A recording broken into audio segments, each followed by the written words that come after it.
The Twins are happy to be home, returning with a 7-game skid, and they are hoping some home cooking can cure what ails them.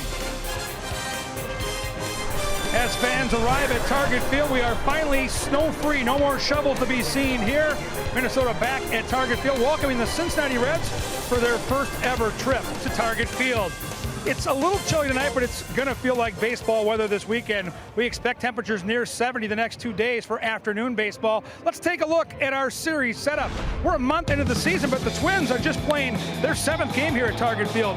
They've won their last 3 games before they had 3 postponed and headed out on the road, and they might be catching the right team at the right time. The Reds are a hot mess. 5-20, the worst record in baseball. They've changed managers, but they're just 2-5 since they did that. Their bats, though, are heating up. They have scored 27 runs in their last 4 contests. That will be the challenge for Twins pitcher Phil Hughes, who makes his 2nd start of the season after mixed results last weekend in Tampa Bay. It's his 2nd career start against the Reds. He is 4-0 in his career against the National League Central. Up next, we've got the Justin Morneau Show. We welcome Mr. Morneau to the broadcast. And when we return, he and Dick Bramer take a look at the Twins' bats and how they can heat up tonight. What's up, man? Connecting you to the power of the digital world. By Sanford Orthopedics and Sports Medicine for the everyday competitor in all of us. And by Jeep. Get great deals on the Jeep brand lineup at the Jeep Spring Sales Event. It is warming up, but blankets and sweatshirts still feel nice. It's the opening game of a 3-game series between the Reds and the Minnesota Twins. It wasn't that long ago. Justin Morneau was one of the better players in baseball and established himself as one of the best players in Twins history. The American League MVP in 2006, multi-time All-Star, and Justin Morneau had a great playing career, and tonight he begins his broadcasting career. Really happy to have Justin in the booth with us. Dick Bramer along with the former American League MVP. The Twins finished last season swinging the bats awfully well, and a lot of people thought they'd pick up right where they left off this year. That typically doesn't happen anyway, and it's not happening so far this year. Yeah, and I think as a player you would never make the excuse that it was cold or the rhythm was disrupted or whatever it was, but I'll make that excuse for him, and you see it. Pittsburgh was tough, came home, played some coldest games in the history of Minnesota baseball, basically, and hopefully they got on the road. It started to warm up. The weather's better at home. They'll start swinging the bats. In New York, the Twins showed some signs of starting to break out of it a little bit. They did, and anytime you see that ball going over the fence, that's a good sign with the way this team's built. Get a couple guys on, and hopefully the big guys in the middle of the order. We need Sano to do what he can do. We need Morrison to do what he can do, and that's the formula for success, really. This is a big night in Cincinnati Reds history. They've never played a game at Target Field. The last time they came to Minnesota, it was 2001. The Twins were at the Metrodome. Tom Kelly was the manager, and Justin Morneau, he was loving the weather in New Britain, Connecticut. As the Twins have played just 6 games at Target Field this season. Tonight, Minnesota returns to its home turf, looking to escape the offensive deep freeze by getting some hits to heat up their bats. Have faith. It finally feels like spring and summer is right around the corner. Twins baseball from an above freezing Target Field is next. It is 54 degrees at game time. It feels like 74 based on what we've experienced here. I don't know about you. Did you come to any of the games in the first homestand? I did, actually. I was at 3 of them. So okay, but you sat in the seats, sat right? in the seats, bundled up as bundled up as I could be. It's honestly the first time I've done a Twins game this year at home without wearing long underwear. I mean, it's just been really, really brutally cold, and it's a welcome feeling to be able to just watch springtime baseball and not wintertime baseball. And there's Byron Buxton. He has not been activated. He received his gold and platinum gloves before the game today. Special ceremony. Byron's got a foot injury. He had a further exam today, and it's not ominous or anything like it. It is concerning because he hasn't taken that next step better. Let's take a look at our Sanford Health injury report.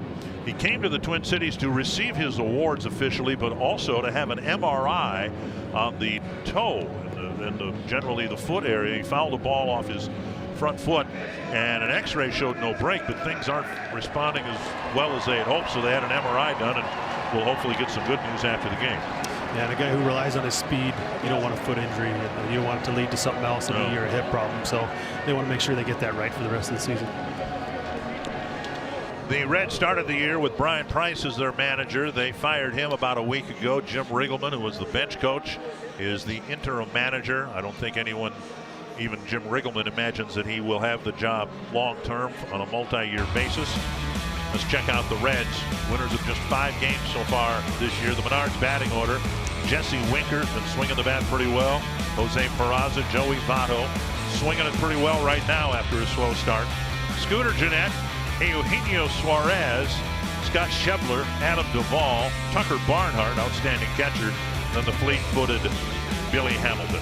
There's the home furniture starting pitcher Phil Hughes making his 2nd start of the year.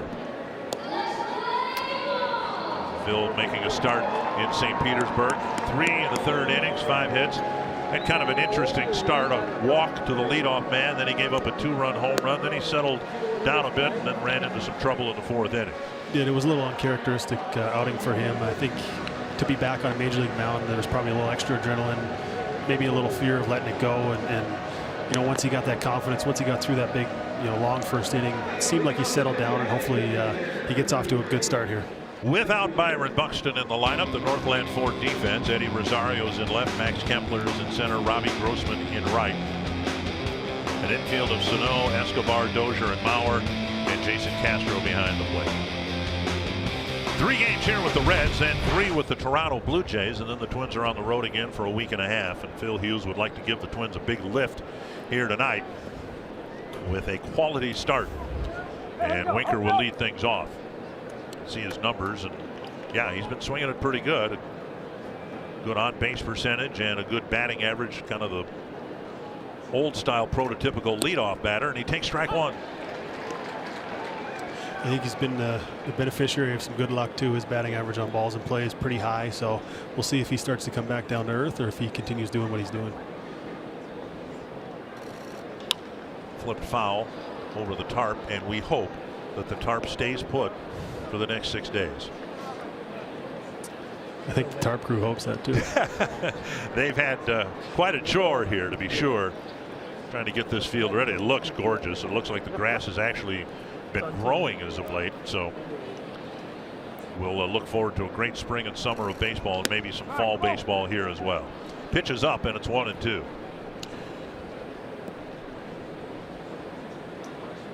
Quite a change from when we left Minnesota on the road trip. There was snow everywhere, and now you got to look hard to find any leftover piles of snow. That's a good sign when you're driving into the ballpark and everything's melted and it's time to really time to get after it. Yeah, get into the season and start playing. I drove to the ballpark today, and the truck was in 2-wheel drive. That's nice. 2-2. Lifted to left. Harmlessly, it appears, to Rosario. 1 down. And that'll bring up Jose Peraza. Well, you've been watching the Twins, I know, either in person or on TV, and of course you don't like to have losing streaks of this length at any point in the season, but Paul Molitor has seen his team get off to a decent start, and then the 7-game losing streak, and as we discussed in the pregame show, sometimes all it takes is coming home and just feeling a little bit better about things. Here's a deep drive to left, and that one's not coming back. Phil Hughes gives up a home run in the 1st inning again in his 2nd start. This one with the bases empty. Peraza's first, and it's 1-0 Cincinnati. He got a pitch up and he took advantage of it. He didn't miss it, that's for sure.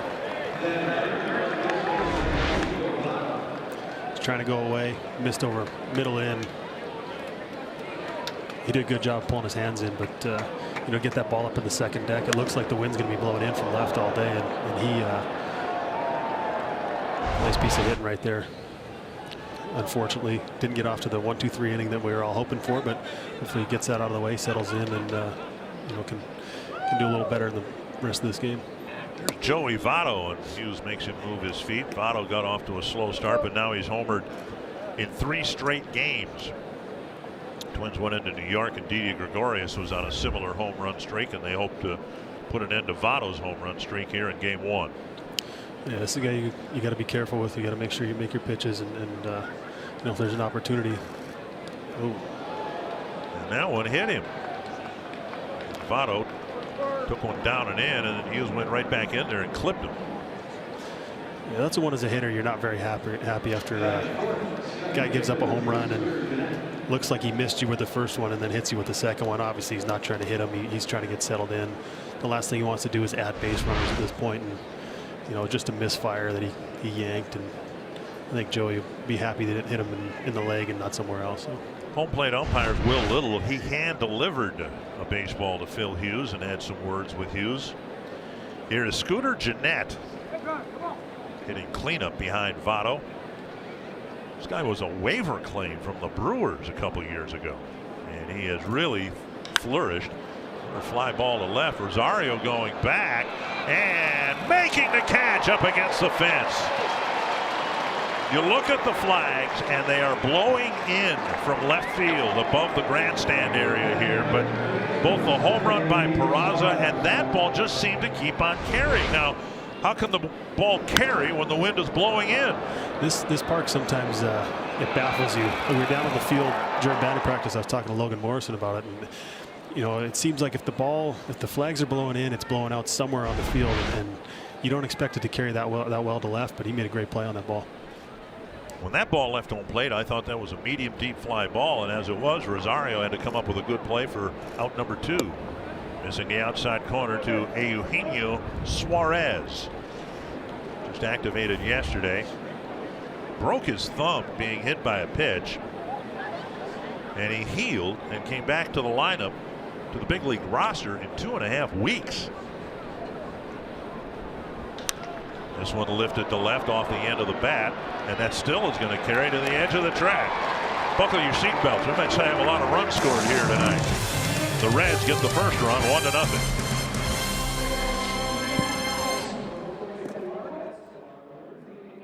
They're hoping that the losing streak will come to a close tonight.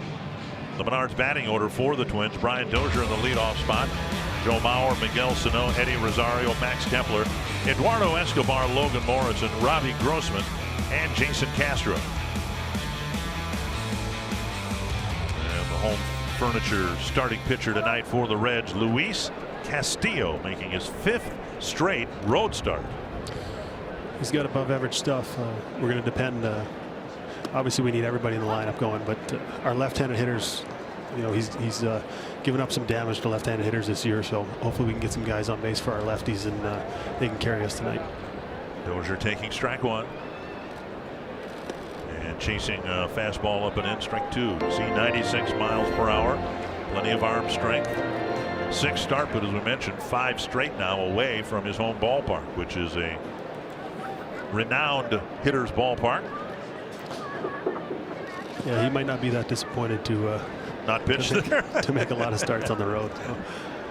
Did you enjoy hitting at the Cincinnati ballpark? I did. You know, any place where you feel like you can hit the ball out of the park to any part of the park is a place where you're comfortable. That was, you know, you feel like you can go oppo without doing something extra. You don't overswing. It's almost like the Yankee Stadium. Yankee Stadium's a little bigger to center, but right. You know, you feel comfortable wherever you hit the ball. If you barrel it, it's got a chance to leave the yard, and it, you know, kind of slows you down and helps you see the ball a little bit better when you're not jumping out there. 2-2 to Dozier. You saw Mauer on deck. Busted his bat, but he'll bleed one through the middle of the infield. And Dozier's aboard with a leadoff single. Brian did not have a good road trip. Hardly anybody in the Twins lineup had a good road trip, but now a good start to the homestand. And that's a good piece of hitting with 2 strikes right there. Just takes it right back up the middle. Doesn't try and do too much. You know, sometimes we can get a little too happy and a little pull happy with 2 strikes, and he just took what he gave him, and he made a mistake down the middle, and he took advantage of it. Now we got a little something going at home. And here's Mauer.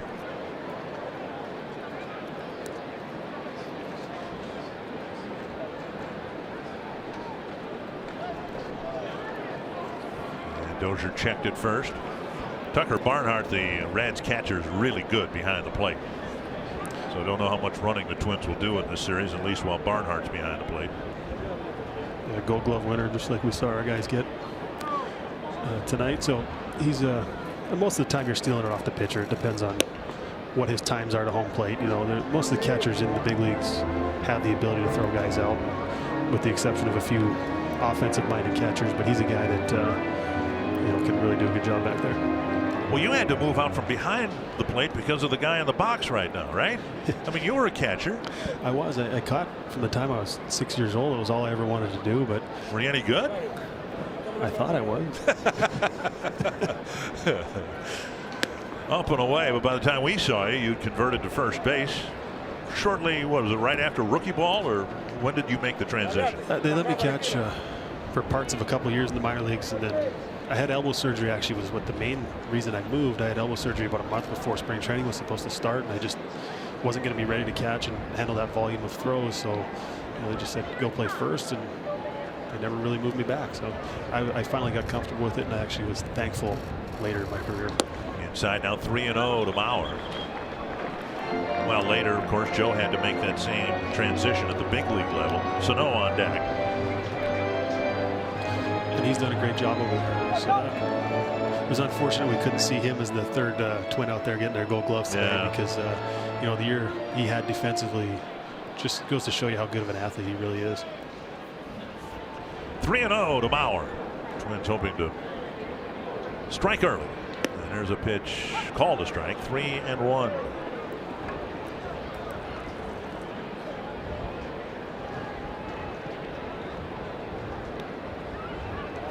Castillo with 1 win on the year. Saw his inflated ERA of 6.5.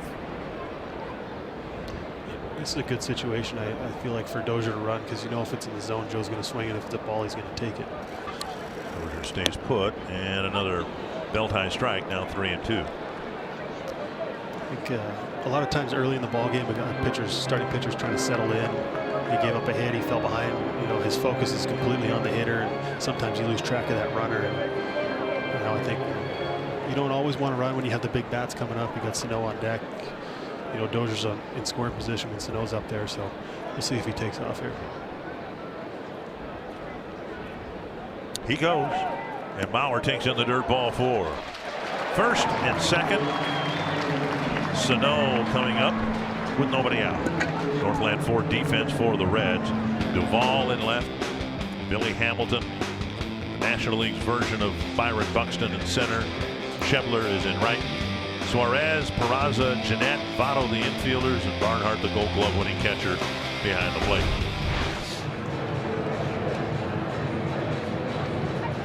Miguel Sano with 2 on and nobody out.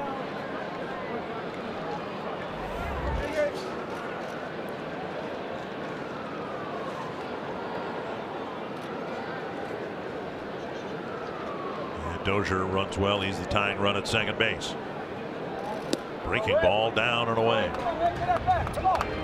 This is a chance for Sano to really zone in on one spot. You get in this situation, pitcher's kind of struggling. You don't want to help him out at all. You're looking one pitch, one spot, and you're trying to do damage on it. If it's not there, you take it, and you're still in a pretty good count.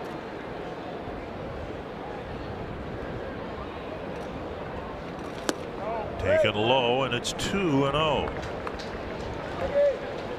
Mentioned the Reds have just won 5 games on the season. They're the first team in baseball to lose 20. And they have issues across the board. Pitching, defensively. And that's how managers get fired.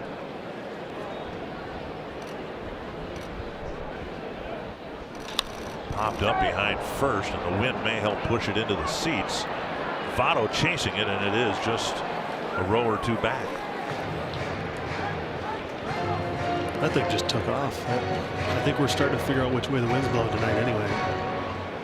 Well, I do think the wind helped push that away from Votto. You can see on the plaza area the wind blowing out to right, blowing in from left.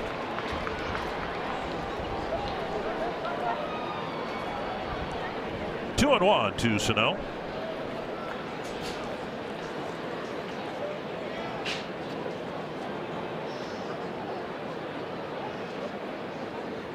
Up the middle, through to center field. Dozier around third.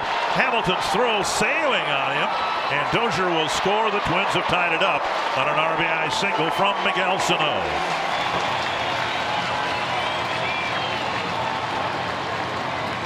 So the Twins going up the middle for a couple of base hits. He hit that ball right through.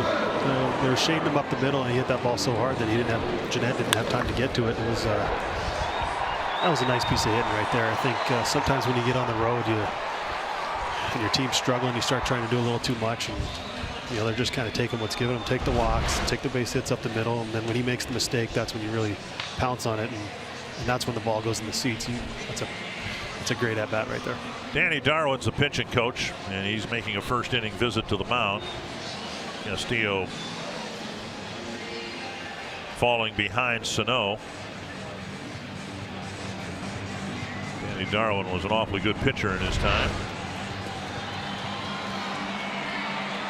You can see where the pitches were. And Sano got one center cut down low, but right over the middle of the plate for his RBI single.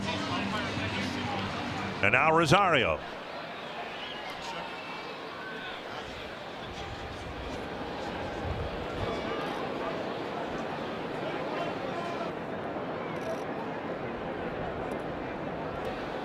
Swing and a miss. One strike. And I think you'll see him start going to that changeup a lot more. He's got a lot of confidence in that, especially left-handed hitters. An aggressive hitter like Rosario, you might see him double up on it right here. But after what he's shown, he's fallen behind in the count. You really want to try and zone in, and you don't want to help him right here. 0-2, foul tip. Dick Bramer, and the voice you're hearing is that of former Twins All-Star, former league MVP Justin Morneau, making his broadcasting debut. Well, you've been up here for a couple innings at a time and all that, but this is the first time it's just you and me. Yeah, it's a little easier when you got somebody else to to help you out a little bit. But driven to right center field. Schebler going back. He'll play the bounce. Bauer scoring. Sano to third. Rosario to second with an RBI double.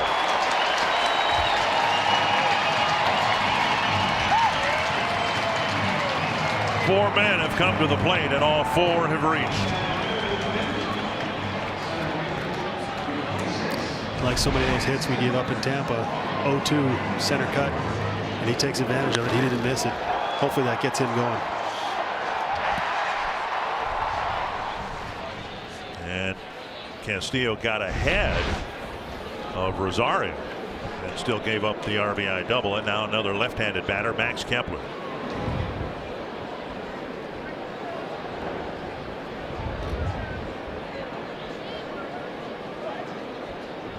Swing and a miss. You can't even say he's done it quietly because he's hit a walk-off home run. He hit another home run in Tampa that should have been a game winner, could have been.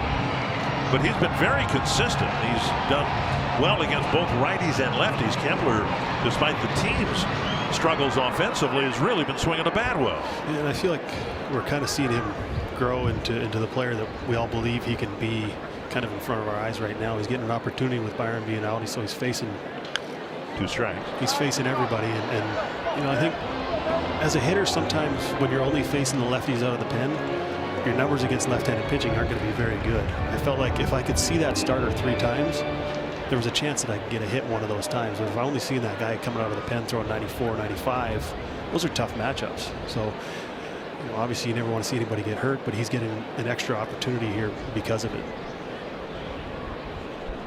Foul back.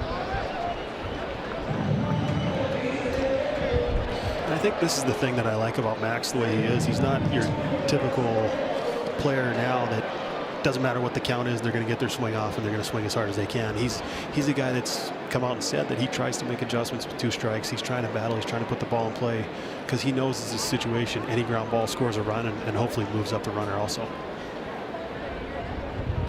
Grounded to the right side. Sano's going to come home and score. And with 2 strikes, he's able to have a productive out and gets an RBI because of it. It's a good team at bat right there. Votto made the play, but coming in is Sano, and Bauer advancing, or excuse me, Rosario advancing to third base. And that'll set up Escobar for, if not a hit, another productive out that can score another run. Escobar with the average over 300. Had a good series at Yankee Stadium, including his 3rd home run of the year yesterday afternoon. Infield in for the Reds here in the 1st inning. Popped up, and we'll see if the wind can do the Twins a favor here. No, near the on deck circle on 1 pitch. Escobar pops out, 2 away.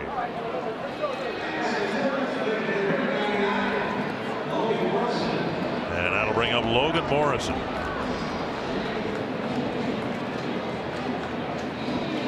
When we were in St. Petersburg, the Rays people talked about Morrison's slow start 2 years ago with them. And then last year got off to a much better start on his way to 38 home runs. I'm hoping that, you know, they get the shift on right now.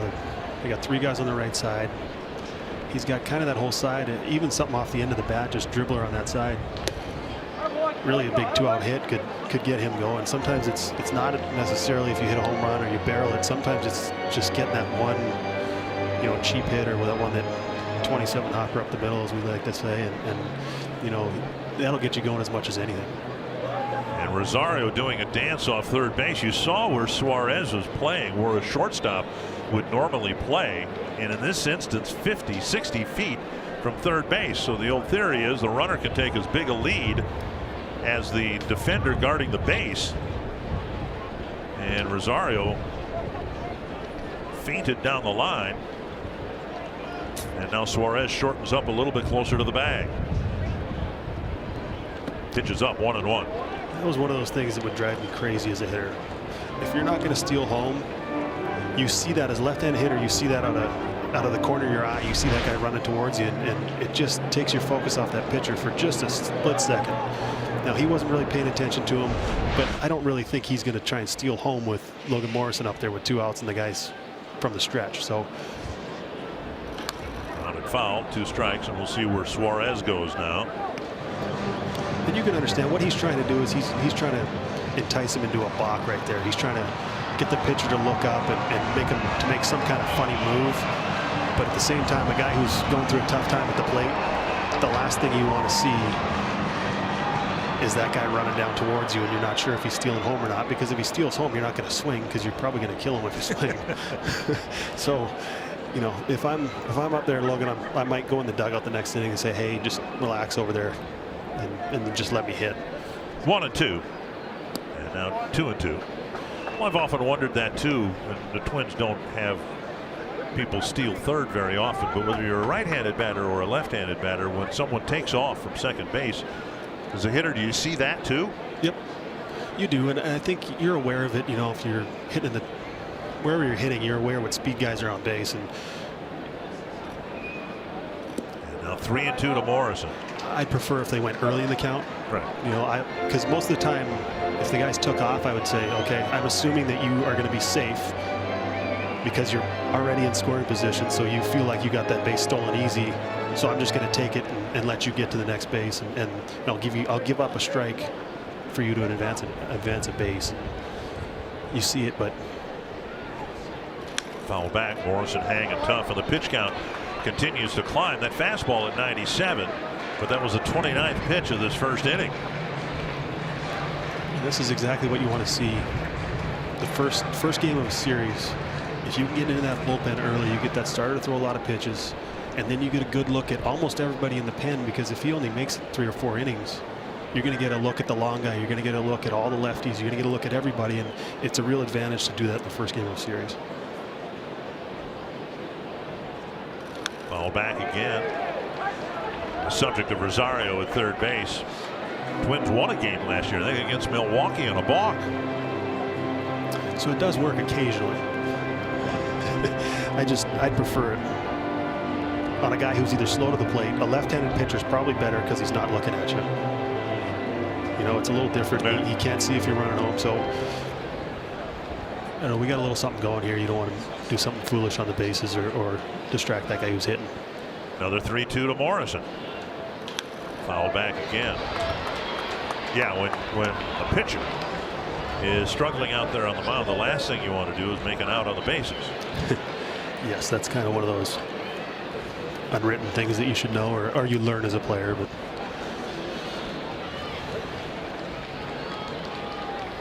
Twins with 3 runs so far in the inning. Morrison trying to add to the total.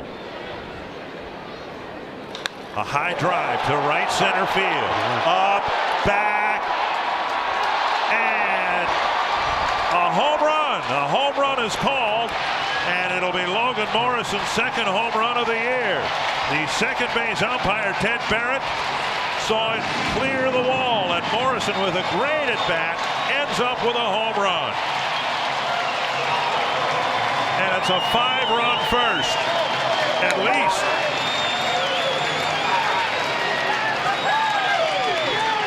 Jim Riggleman said, hey, let's take a look at it. Let's see if we can see where the ball landed, where it made contact.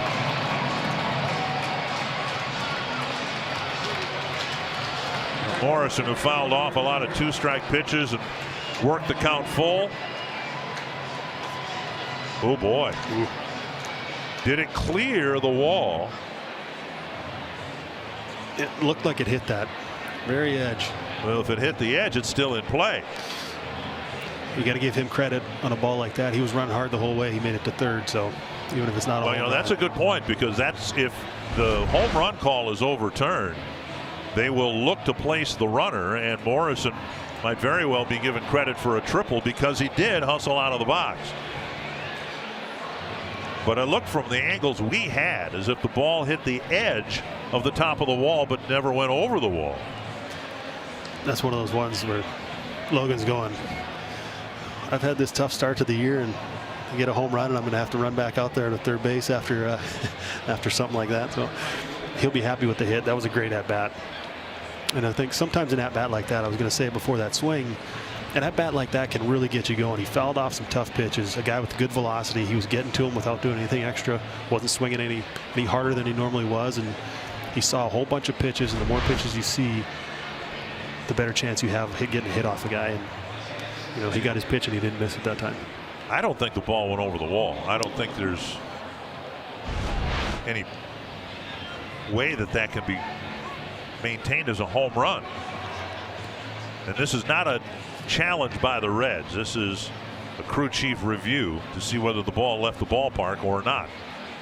Ted Barrett, facing you, is the umpire who made the home run call, and he had retreated into the outfield grass. He got in a position where he got as close to the wall as he could, and he'll be the one to determine or hear from New York.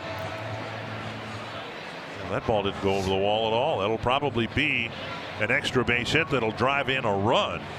And again, to your point earlier, Morrison didn't take anything for granted.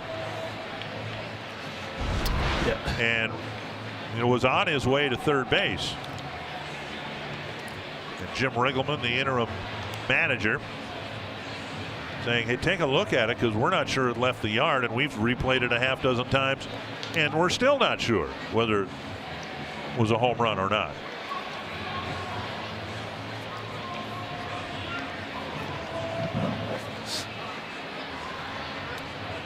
When we were in New York on the road trip, I wanted to try to go visit the review center while the game was in progress, but I never made it over there. All right. And it's a home run. And so it is a 2-run home run for Logan Morrison and a 5-1 Twins lead. And the long first inning for Castillo continues. Let's go through the Morrison at bat in just a little while, pitch by pitch. Grossman, the batter, with the bases empty. Twins with 4 hits and 5 runs in the first. And a strike on the outside corner. You couldn't ask for a better start coming back home. Hopefully Phil Hughes got a good chance to sit down, take a little break, and then he'll go back out there and attack that strike zone with the lead. And now it's Grossman falling behind 0-2.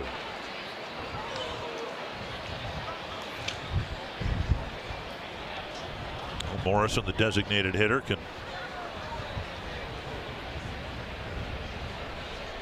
sharply hit a line drive base hit for Grossman. The Twins still aren't done.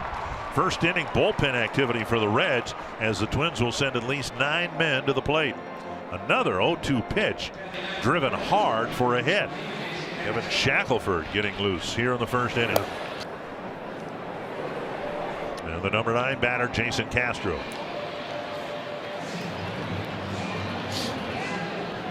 A nightmarish start for Castillo.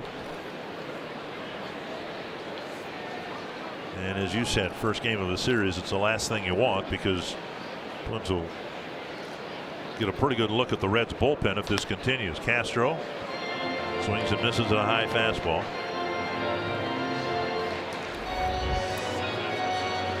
The other thing it does is we've set nine batters to the plate in the first inning. You get everyone a chance to go up there and really get involved in the game and feel like they're part of the momentum. And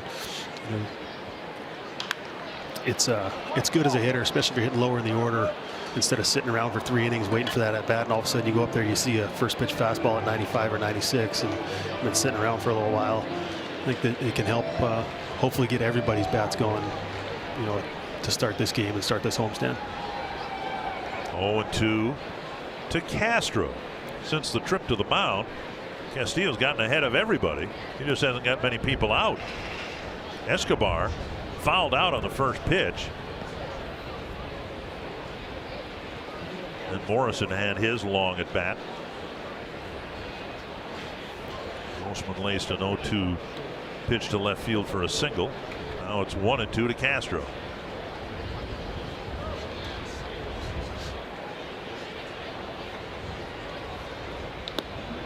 And now Castro takes ball 2.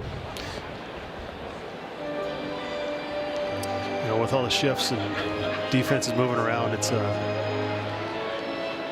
kind of, you take what you play the percentages, and you hope you're not going to hit it to where a guy was just standing the pitch before, but you trust the people that are running those numbers. Just off the plate, 3-2.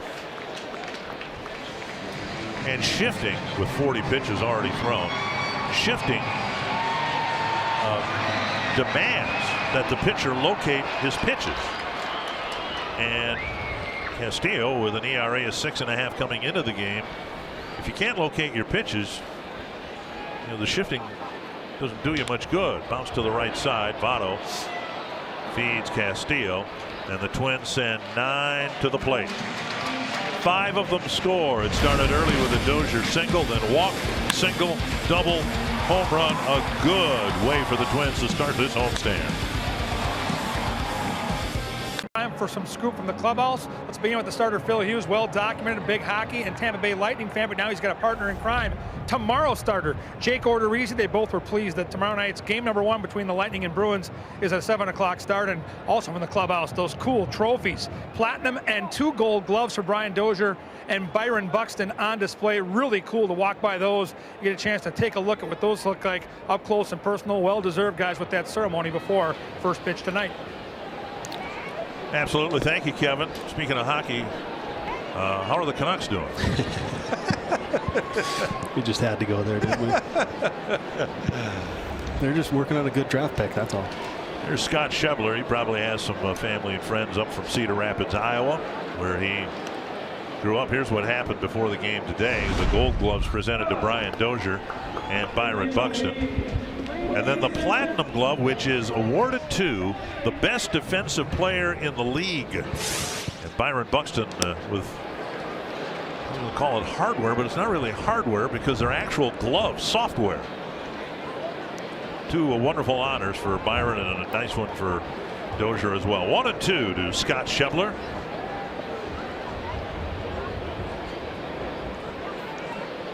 High school in Cedar Rapids Prairie High School. Of course, Cedar Rapids is where the Twins Class A Midwest League affiliate is at.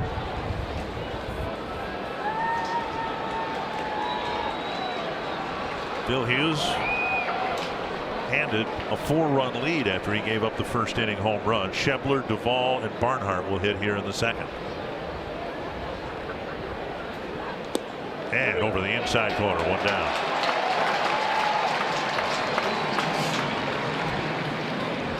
Tonight's Pizza Ranch for the win. Let's check out what Phil Hughes needs to do here to pick up his first win of the year. Build up his endurance.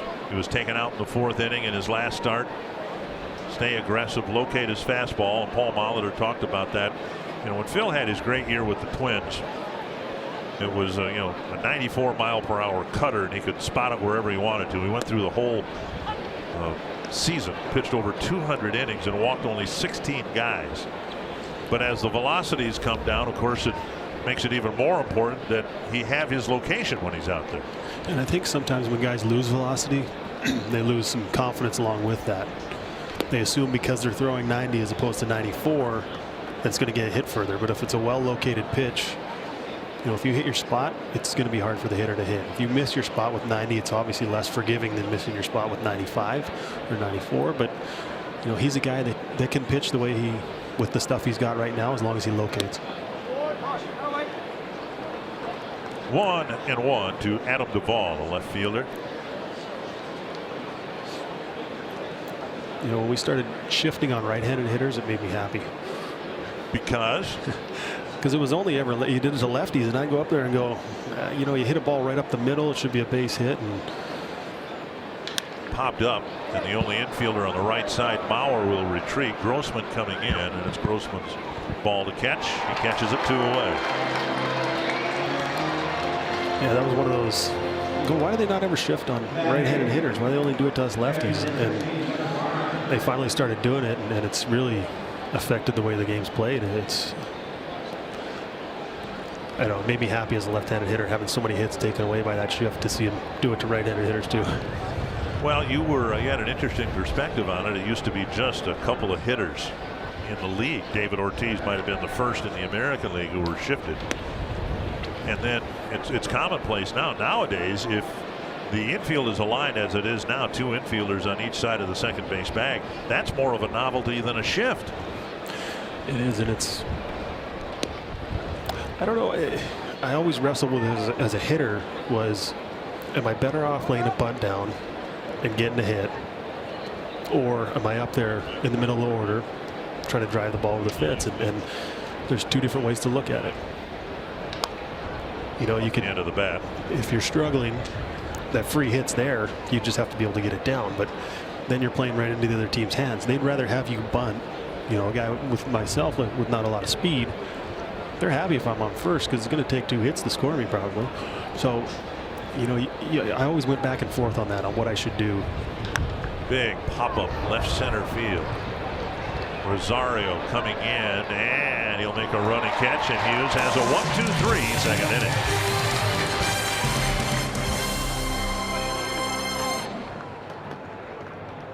Field was kind to Twins hitters last season. The Twins did really well here at home, 4th best in the American League as a team batting average, and a lot of the Twins hitters really enjoyed hitting here.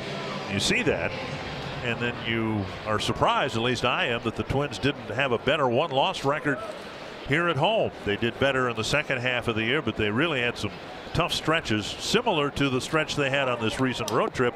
Only last year they had those bad stretches at home, it seemed. Here's Dozier. He started the first inning with a single and scored on another single, and he'll lead off the second again.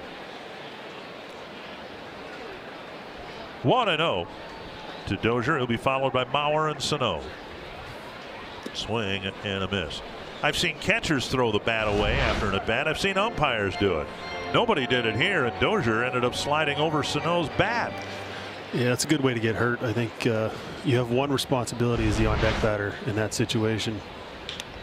Down the line, and another hit for Brian Dozier into the corner. This will be a double.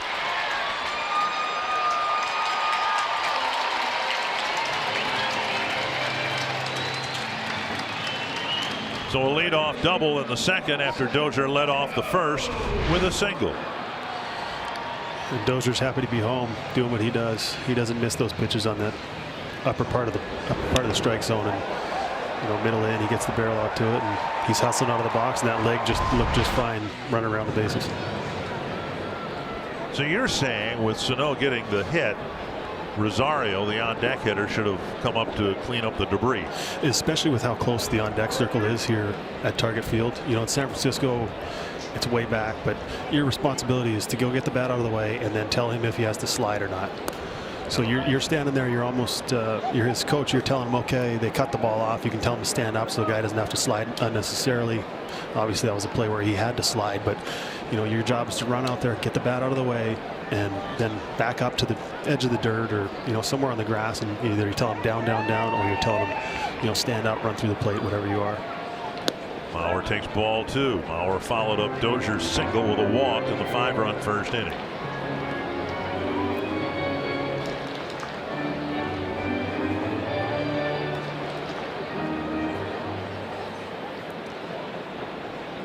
This is one of those things that Joe's always been great at throughout his career, is hitting with runners in scoring position. There's a fastball, a strike. Like, he knows that that pitcher's in trouble, and he's not going to help him out at all. He's going to make him throw him a pitch that he wants to hit, something he can handle, something in the zone. And, you know, first at bat, he saw a lot of pitches. He threw him a lot of balls. Now he's put himself into another hitter's count, and he gets something here. Hopefully he can drive it and trade places with Dozier. And dug out by Barnhart. And it's 3-1 with Sano on deck.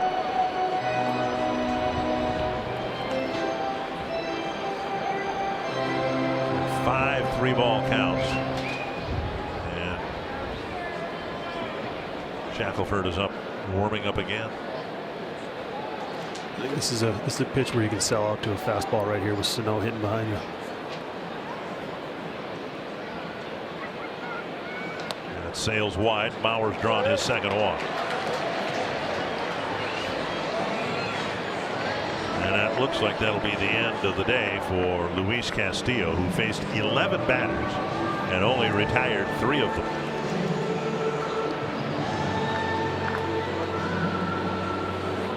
Castillo gives up the baseball and heads to the dugout, with the Twins threatening to break the game open in the second.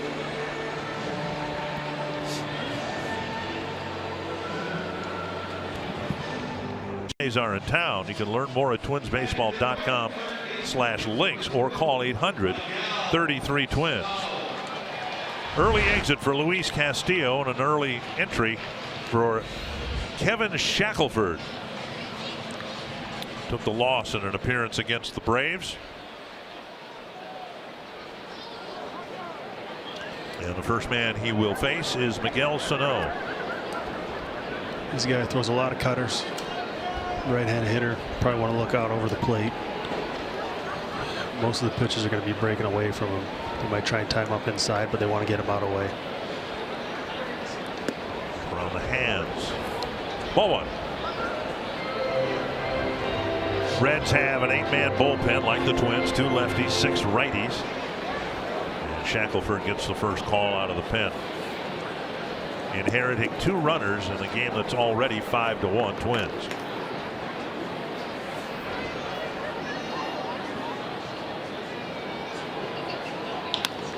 Double play grounder. And Shackelford gets a big double play on the play. Dozier goes to third, but now there are 2 away. Eddie Rosario will try to get something out of this threat here in the second inning.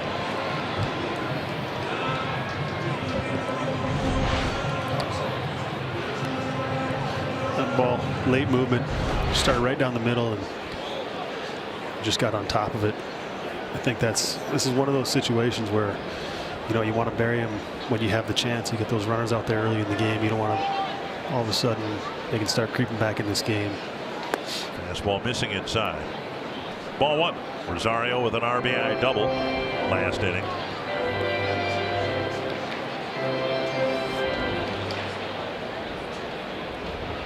Phil Hughes had a quick top of the second.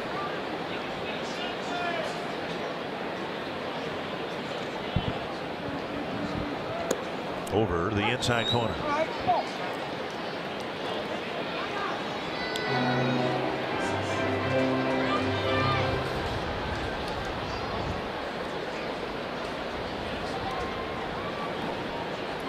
Reds coming into the game as a team with an ERA of 5.42. Swing and a miss, and it's 1-2 to Rosario. That ERA last in the National League.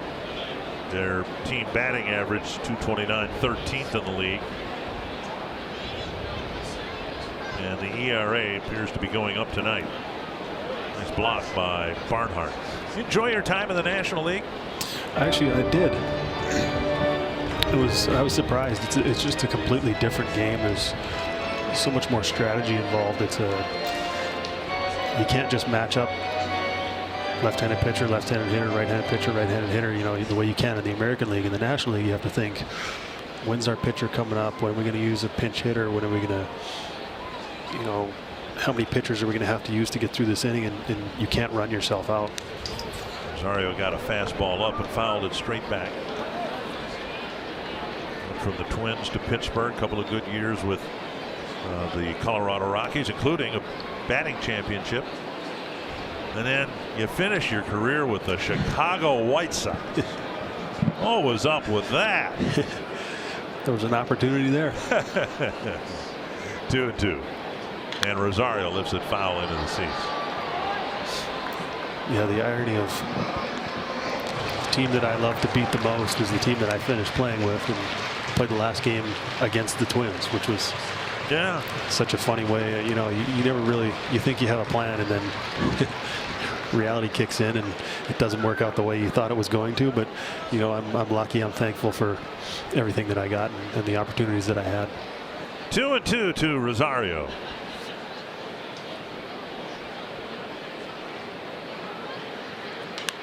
Lifted to short left. Long run for Peraza for Duvall. And shortstop makes the play. And the Twins are done. Nice job by Shackelford keeping this a 5-1 game. Food and beverage. It's a really great place to watch baseball. What I love on nights like this, the garage door style windows open up. You get the sights, the sounds, the breeze, what baseball is all about, and you get some cool food and drink options as well.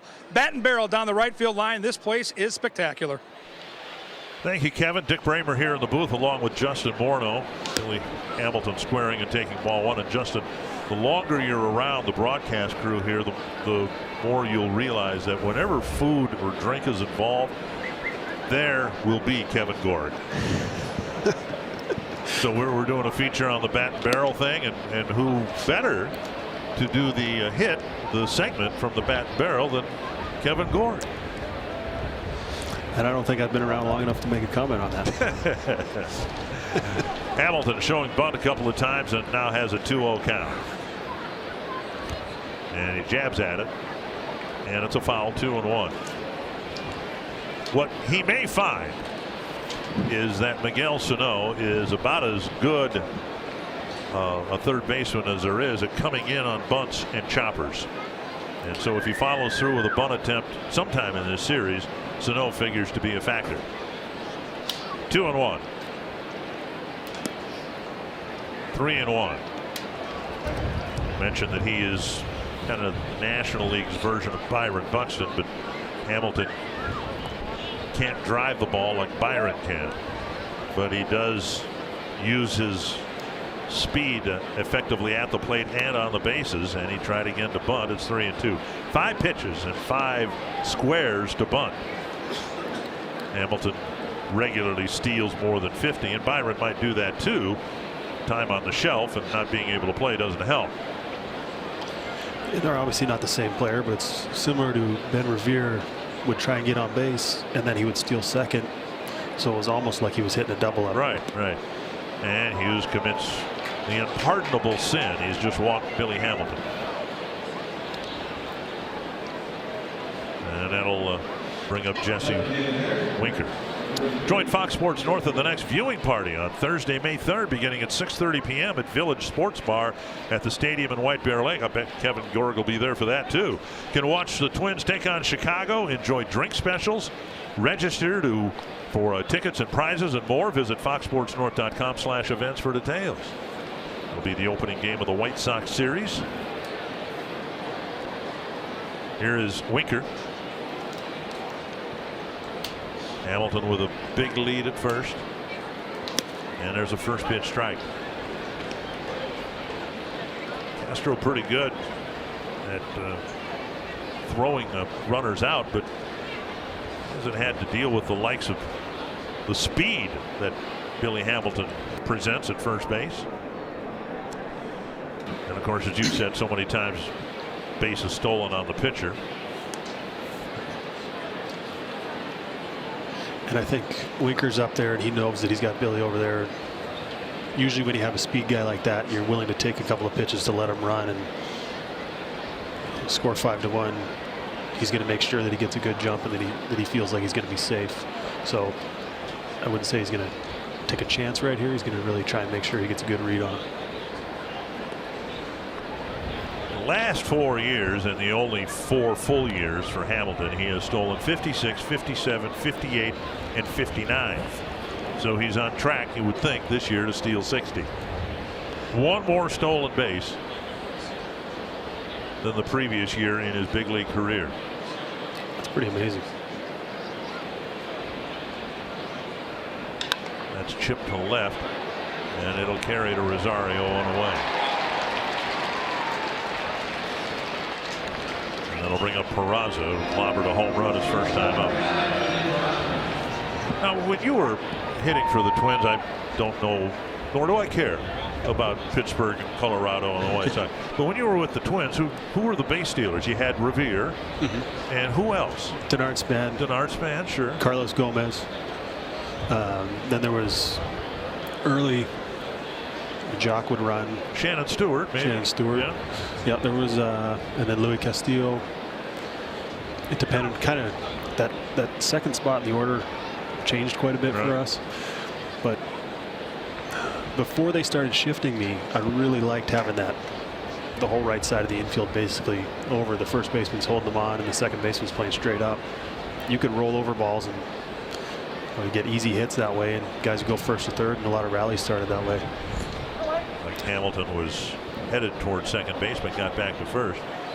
Yeah, you had that big hole over there, the artificial turf at the Metrodome, where the ball would skip through a lot where otherwise it might not. Yeah, so sometimes I'd actually be opposed to that guy running because you wanted the bigger hole. Yeah, I'd want that space, and you give up a guy being in scoring position, but it's a fair ball, and Castro looks at second, takes a sure out at first, 2 away. Peraza trying to bunt for a hit, and with 1 out will not get credit for the sacrifice. 2 down, and that'll bring up Votto. That's an interesting play for me. Yeah. You're down by 4 runs. I understand trying to get on base for your best hitter in your lineup and a guy who's hit home runs in 3 straight games, but the Twins will take that every day of the week. You get to face Votto with 2 outs and a base open. You can kind of pitch to him however you want here. And obviously, you want to go at him. You don't want to give too many base runners, but you can also pitch to him carefully in this situation without having to give up too much. He was nearly hit him in the ankle with a pitch in the first inning, and then did hit him on the very next pitch, down and in. Now a high fastball. Well, the Dairy Queen combination, and they have a couple of things in common. They're all former league MVPs, and they're all from north of the border. 2 from the West Coast and one from Toronto. And you interviewed Votto before the game today, and we will air that in our pregame show tomorrow. And I caught part of that. I think viewers are really going to enjoy Votto's candidness in his answers to you, and so that'll be on tomorrow with our pregame show starting at 12:30. 2-0, and now 3-0 with the base open, and Scooter Gennett on deck. And you saw the 2-0 change up there, so you kind of get an idea of how he's approaching this at bat, and the respect he has for Joey Votto and the damage that Joey can do when he's up there. 2-0 change up, base open. You still have a 4-run lead, but that 4-run lead can turn into a 2-run lead in a hurry if you just start throwing the ball down the middle. So. And there's a 4-pitch walk. Votto known for being a great hitter, but also a great walker, and he takes a walk here, first and second. 2 walks in the inning, and that'll bring up Gennett. You asked Votto what was most important to him at this stage in his career. Any situation against any pitcher, night game, day game, no matter what, I want you on the field because I trust you to run the bases, to play quality defense, and obviously take a good at bat. You can hit in any circumstance. matchups don't bother you. So for me, the most important statistic, I know that it's a very crude stat, but to me, I appreciate games played. Well, he's certainly done that too. 3 times in his career, he has had consecutive game streaks of more than 200. He had one end earlier this year. 1-0 to Jeanette, and he was struggling with his control here in the 3rd inning. Swing and a miss, 1-1. So he doesn't have a streak of 800 consecutive games played, but 3 different streaks of over 200. And that's impressive, especially in today's game. You know, we're in the business. It seems like we're trying to protect players as much as we can, and that's good.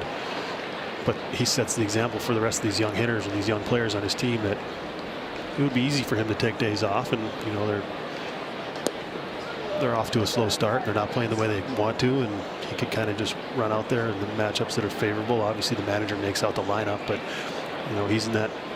He's telling them that he's ready to go every day, and he wants to play every day. And you know when your best player does that, everyone kind of follows suit, and that sets a great example for everybody else on the ball club.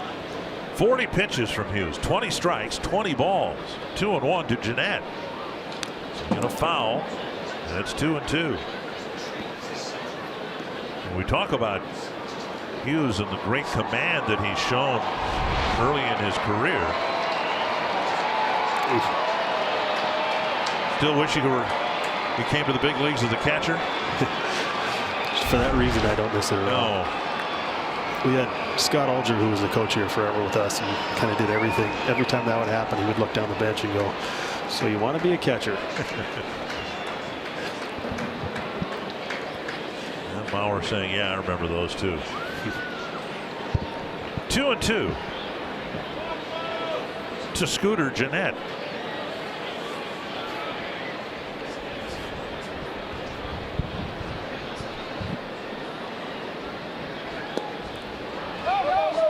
Three and 2 with Eugenio Suarez on deck. He was blowing in his hand, and it's what 50 degrees, whatever it is. Certainly played in a lot colder weather than this, but he's having a terrible time with his command tonight. I think the wind probably isn't helping. You know, you start to get dried out. The biggest thing the pitchers want is to have grip, to have feel. You know, something a little tacky. That's why they, you know, you see them lick their fingers and go to the rosin, whatever, just for a little bit of stickiness. You know, it's one of those things where if you don't have a good feel, then you lose confidence in where you're able to locate. And runners go, and the pitch hit to center, down for a hit.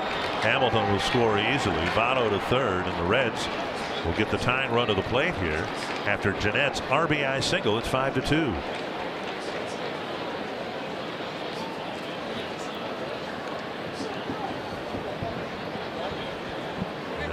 Suarez coming to the plate. He had a fly ball to left his first time out.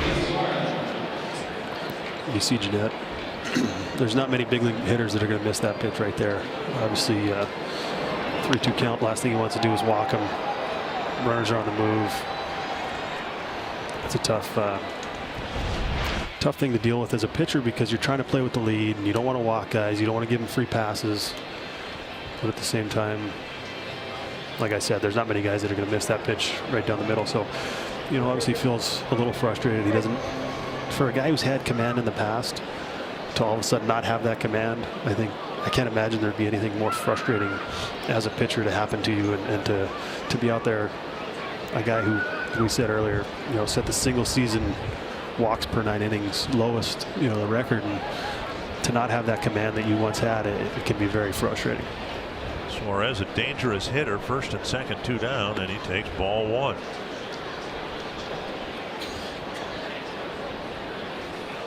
Suarez had 26 home runs last year, and he had a couple early home runs before being put on the disabled list on April 8th. 1-0.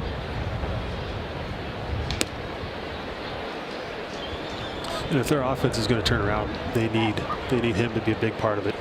Obviously, they've got Votto, but he's going to need some protection. He's going to need some help.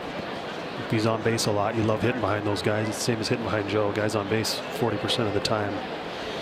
Those are good at bats to have. It puts pressure on the pitcher. Into left center field. It's 5-3. Jeanette will go to second and hold up there. Saw, I think, an exasperated.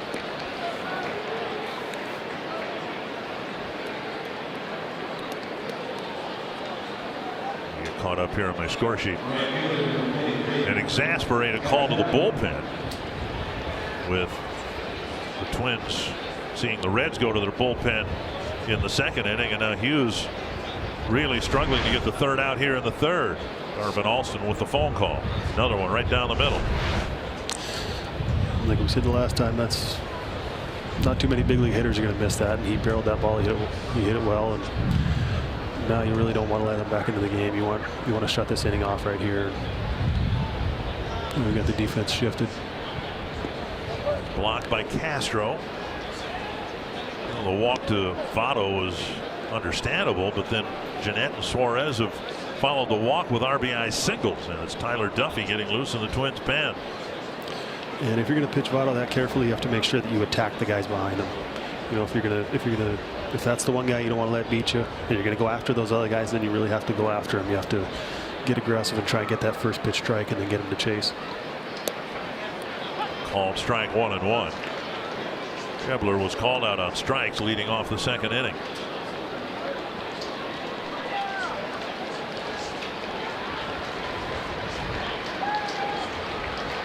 Suarez represents the tying run. Foul back 1-2.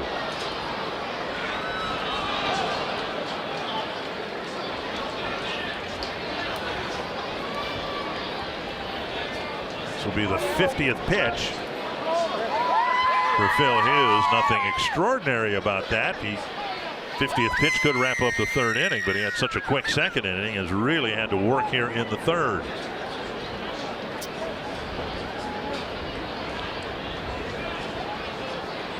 And Scheffler chases to end the inning. A couple of walks, a couple of hits, more importantly, a couple of Cincinnati runs.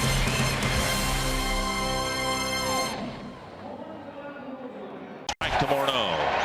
That's deep to right center field. Justin Morneau gives the Twins something to be feel good about. My goodness, it bounced out of the stadium. His first major league home run. You remember that, don't you? I remember that. They picked the ball up out of the players' parking lot outside the ballpark. I think it landed on Joe Randa's car. Did it really? Strike one to Max Kepler. Now, was that on the later on the same road trip you bashed the scoreboard at Miller Park? You hit one about 2/3 of the way up to the scoreboard in Milwaukee and knocked out some of the lights. Yeah, I believe that was later on the road trip, wasn't it? Yeah, that was if only I could have made a little more contact that year, but that's kind of how it goes as a young player. It was all part of the learning experience of being in the big leagues. But you know, when I made contact, they went. But that was kind of the issue, I guess. Around the hands of Kepler, it's 1-2, and suddenly it's game on for Shackelford. Came into a tough spot. First and second, nobody out, and he got a double play grounder off the bat of Sano. Rosario popped up, then the Reds got him a couple of runs, and suddenly it's a ball game at 5-3. Hit behind Jeff Smith. And you see that pitch to Max there. This is the kind of guy, he's comfortable, he's got a good cutter, he's comfortable pitching into left-handed hitters. There's not many guys that will consistently pitch into left-handed hitters, and you just kind of have to pick a side of the plate. And you saw that he took the first pitch strike away, a little two-seam, because this guy, he's got the scouting report, he's known for being able to pitch in under the hands of left-handed hitters. So you either pick away and you give up everything in, or you just look in and you look to pull, and it looked like that's what Max was doing on that last pitch. 1-2. Checked his swing, fouled it. Still 1-2.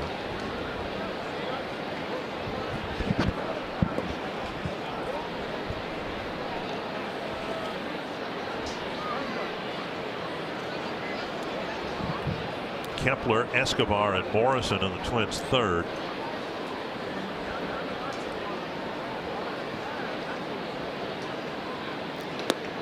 Close pitch. How do you take that pitch? You're up there with 2 strikes. You don't want to strikeout looking, and that pitch looked awfully close.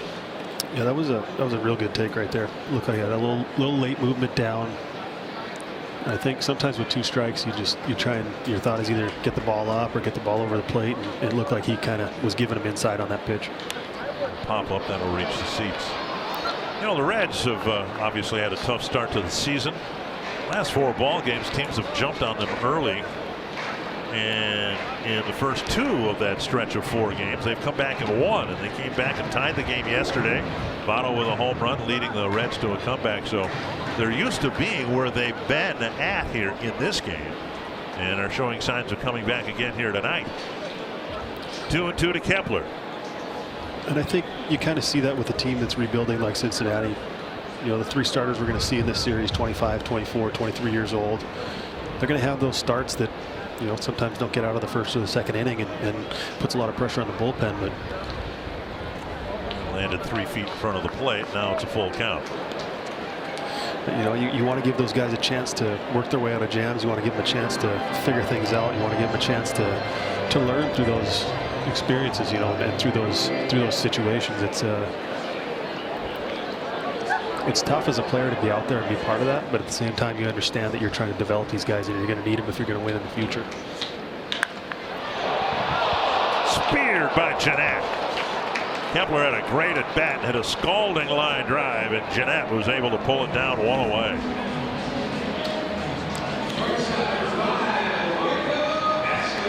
A really good at bat for Kepler, who fell behind 0-2 and ended up making a strong bid for a base hit. That ball, you saw Jeanette after he caught that ball, he was looking across to his infielder saying that ball knuckled on him, and that tells you that you can hit a ball square as you can hit it. When it comes off the bat and it knuckles, that's, you've hit it, you know, just dead on, and makes it tough for a fielder to catch. Escobar takes a strike. He went after the first pitch he saw in the first inning and fouled out. That's when the Twins scored 5 runs to take a 5-1 lead that's been cut in half here, with the Reds getting a couple in the top of the 3rd. Inside, 1-1. You really like to see the Twins answer right here. You know, you get a team that's off to a bad start, you know, 5-20.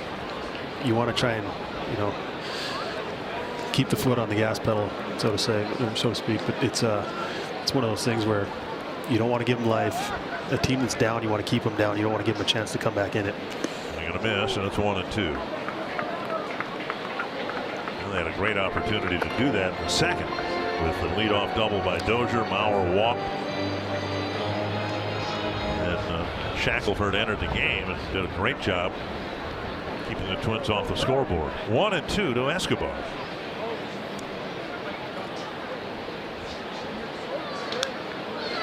Foul back. A day game tomorrow, a day game Sunday, and then Monday night, Tuesday night, and another day game on Wednesday, and then the Twins go to Chicago.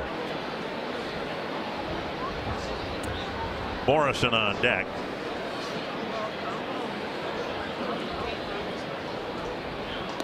Just off the outside corner. 2-2.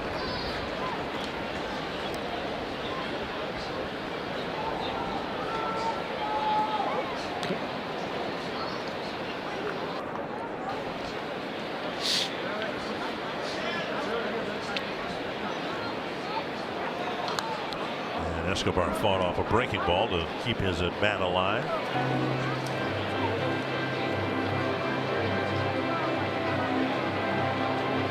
Be the 25th pitch for Shackelford. Good chunk of his 24 pitches thrown in the Kepler at bat. A lot of them on the inside part of the plate. Seems like he's very comfortable going into lefties. High drive to right field. Going back is Schebler. And off the wall, Escobar will have a double. Oh, good at bat for Escobar. He sent Schebler back to the wall. And Schebler, of course, never played in front of the right field wall here at Target Field. He could present some challenges. Escobar didn't think he hit it very well, but that's what happens when you try and go in. If you don't get it in where you want to, guys can still miss it and hit it off the wall, and he did that, and he didn't look very comfortable going back on that ball. That overhang is about 10 feet, and if you hit it, that ball's going to kick all the way back to the infield. He kind of drifted back on it and didn't make the play that maybe he probably would have made maybe in his own ballpark. Morrison, the batter, hit a 2-run home run in the first inning, hit it just over the wall in right center. After a review, the home run was confirmed, and there's ball 1. You saw Schebler. I mean, you talked about Escobar. I didn't think he hit it very well. You saw Schebler. His first move was in, just a half a step, and then he went back, and that might have been the difference between a catch or a double. I think sometimes you go by sound as an outfielder. You try and get a good read, and it looked like you got in on him with that pitch, but you don't know if the wind helped it, push it over his head or not. But unfamiliar territory for him out there. Down and in, and it's 2-0. You mentioned outfielders sometimes go by the sound. That always amazed me at the Metrodome when the crowds were big, that there weren't more misread balls because of the sound, the muffled sound.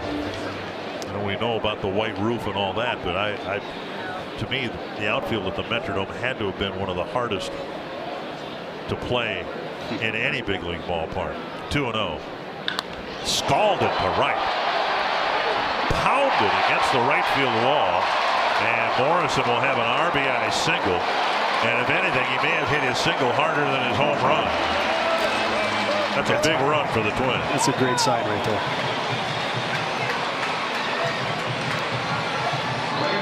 The only reason it didn't go over the wall, I'm not sure it ever got as high as the top of the wall. That was a scalding line drive. He's trying to go away, missed down and in. You can tell off the bat he felt great about that swing. Exit velocity of 112.5. Might have put a dent in that wall out there. 3 runs batted in for Morrison, and the Twins' lead is back to 3. Here's Robbie Grossman, singled sharply to left. His first time up. Over the inside corner, strike 1. And if the Twins are going to get back on track and live up to the expectations that were kind of set out before the season, they're really going to need Morrison to do a lot of that this year and take the pressure off Dozier and take the pressure off some of the other guys, Rosario and everyone else. Tried the same pitch in the same spot, but just missed it this time. 1-1.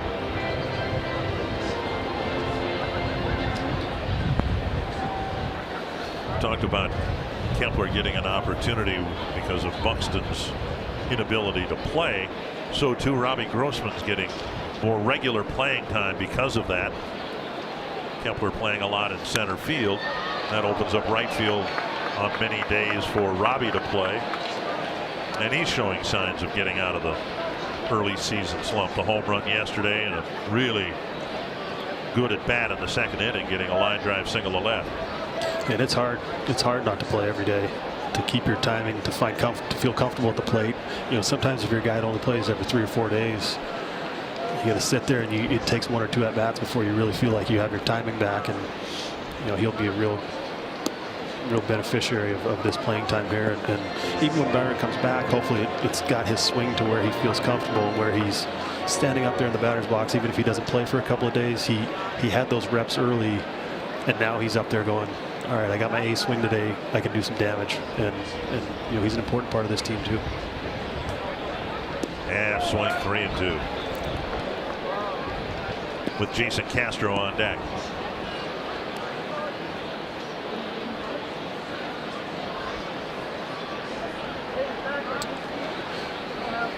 Still only 1 out here, and everything hit here in this 3rd inning has been hit very well. That's hit well to the gap. Down for a hit. Morrison rounds second. On his way to 3rd. They're going to wave him around and send him home. And Jeanette fumbles the exchange, and Morrison will score on Grossman's double. And the Twins answer 2 Reds runs in the top of this inning with at least 2 of their own.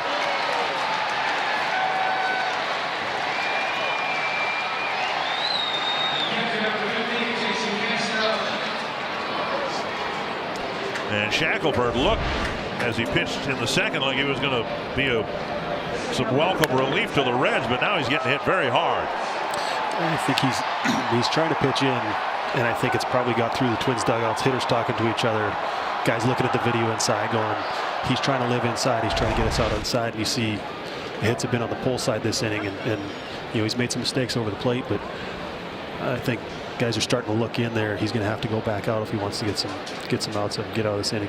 Castro takes a strike on the outside corner. Castro hit a ground ball to Votto his first time up.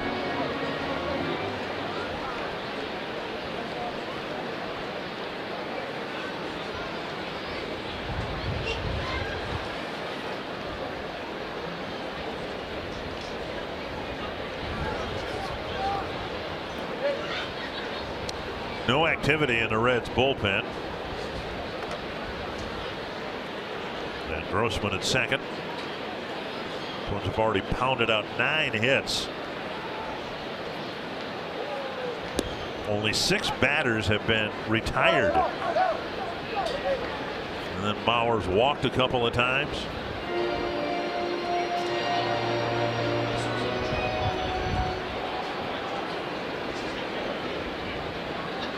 Record 5-20, worst in the major leagues. Just 17 home runs and an ERA that's going north instead of south tonight.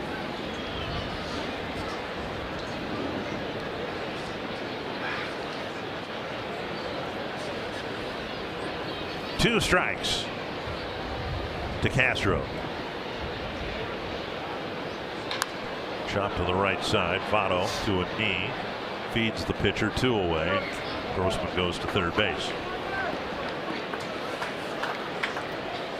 Well, it's a good night for the lineup when your leadoff batter makes his 3rd plate appearance in the 3rd inning. That'll be the case for Dozier. He has a single and a double so far on the night. I think Dozier likes hitting here as much as anybody. He's very comfortable in this ballpark, and he's had some good at bats tonight. It's always good to see the bats wake up and get some confidence in that first game of the homestand. You were telling the story when Twins came up here to play the exhibition games out of spring training with the Cardinals. And of course, you didn't know what kind of ballpark this was going to be to hit in, and right away the early impressions were pretty encouraging for a hitter, weren't they? Yeah, we got off the plane and it was warmer here than it was in Florida, and Joe hit a ball to straightaway center, and we all kind of looked at each other and went, this is going to be a great place to hit. And then we came back off the road, and I think our next home game was 38 degrees or whatever it was, but Kubel hit the first home run, and it was it's a beautiful ballpark. It's a great place to play. Lifted to right. Schebler will camp under it. And he makes the catch. Well, the Twins answered the Reds' runs with 2 of their own. And as we head to the 4th, it's back to a 4-run lead for the home team.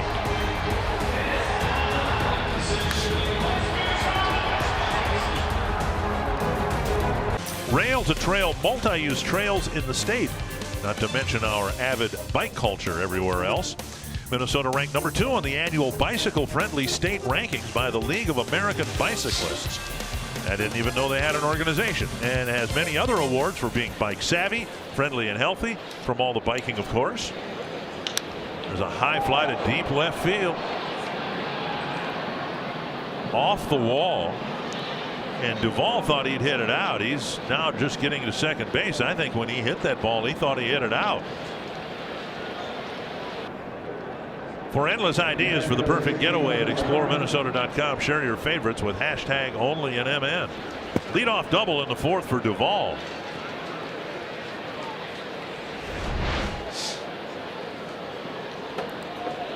I think when Phil goes back and looks at the video or looks at the tape of this start, he's gonna be disappointed in where he left some of these pitches. His command is really what he relies on, and he hasn't had it. And fortunately, we're giving him some runs to work with, and hopefully he'll have some time to settle in and find it. Barnhart takes outside. Early, it was a low strike percentage for Hughes, and now it's the quality of the strikes he's throwing. They're getting hit pretty hard because they're catching too much of the plate. 1-0.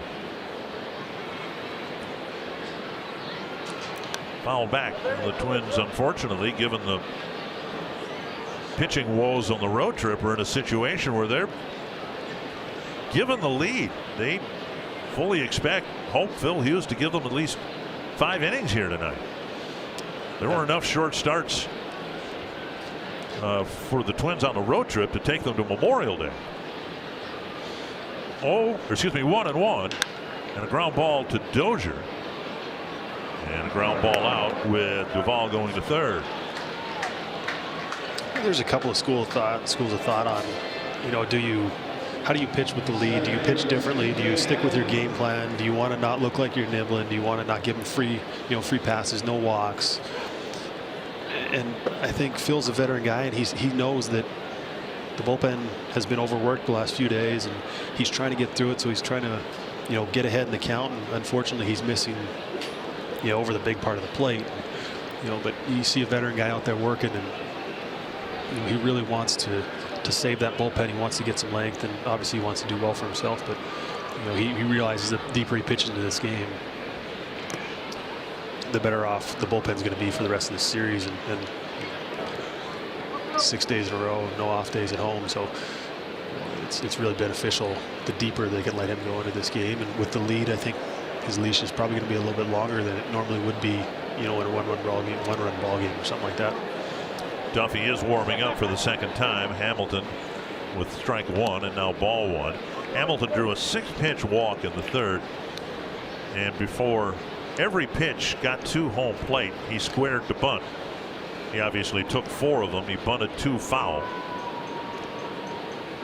Now with a runner at third, he wants to drive that run in. Corner infielders are up. The count is 1-1. And he takes a strike over the inside corner.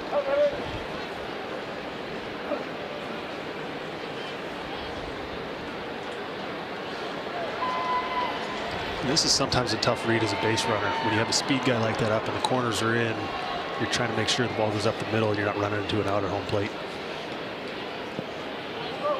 Castro with a nice block, 2-2.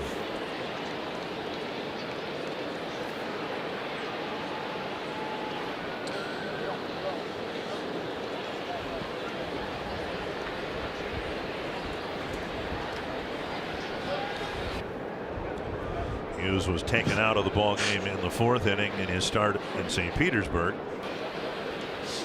First needs to pitch 5 to qualify for a win. And now 3-2 to Hamilton. Hamilton led off the 3rd inning and drew his walk, and as he should have, he scored. There was a walk and a couple of singles that followed.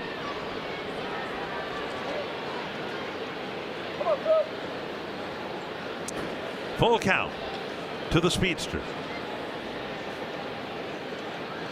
Pop up to short would be nice right here. And a strikeout is even better. 2 down. That works too. And Duvall for the moment still at third base. Group outings at Target Field are a great way to have fun with your church, school, youth sports teams, and more. Groups of 25 or more qualify for special ticket discounts and can reserve traditional stadium seats without a deposit. Organize your group outing at Target Field today. Visit twinsbaseball.com/groups or call 800-33-TWINS to schedule your Target Field group outing. Jesse Winker now has flied out to left field twice. Infield back at normal depth. That's to the left field corner. Rosario over. He won't get there. It'll be another hit with Rosario firing to second base, and Winker is in with a double. Coming in from third is Duvall, and it's 7-4. That was a nice piece of hit right there from what's been their most consistent hitter so far this year. He did a nice job there. Unfortunately, and another 4th inning exit for Phil Hughes.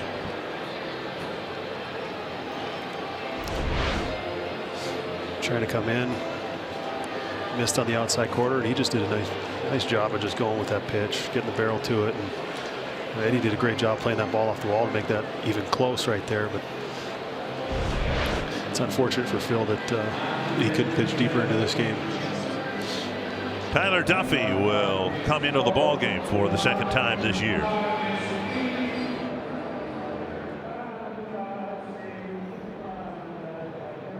He'll face Peraza. Duffy just called up while the Twins were on the road. Peraza's had an interesting night at the plate. He hammered a home run in the first inning. Then he tried to bunt his way aboard in the third, but a ball only rolled about 8 feet in front of the plate, and he was thrown out. Breaking ball in the dirt, ball 1. The Twins need some relief. And relief pitching has been that by name only for a good part of the 7-game losing streak. And I think you're looking for, you want Tyler to go after him right here. You don't want to give Votto a chance. Yeah, there is that, isn't there? Votto in the on-deck circle would represent the tying run if Peraza reaches. 1-1.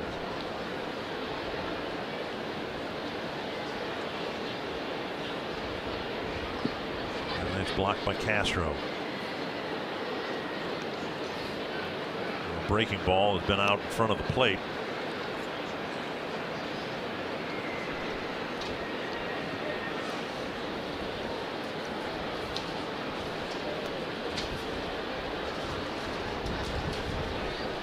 See the Twins debut of David Hale. Here's a bouncer to third. Sano gobbles it up and fires to Mauer, and that ends the threat. One back for the Reds on a pair of doubles, and it's 7-4.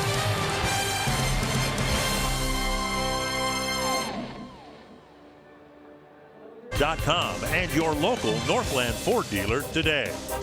By Grand Casino, the best stories start here.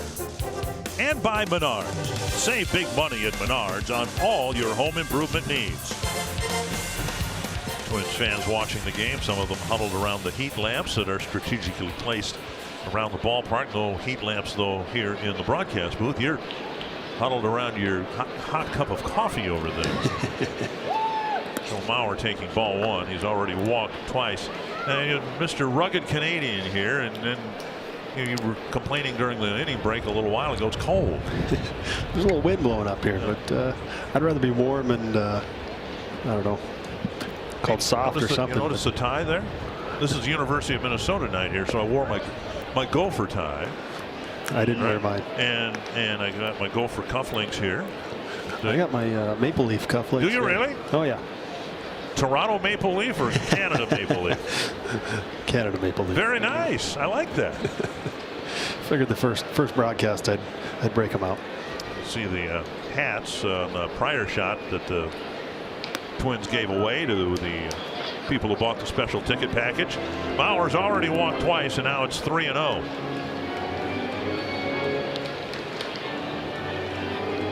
Mauer, Sano, and Rosario.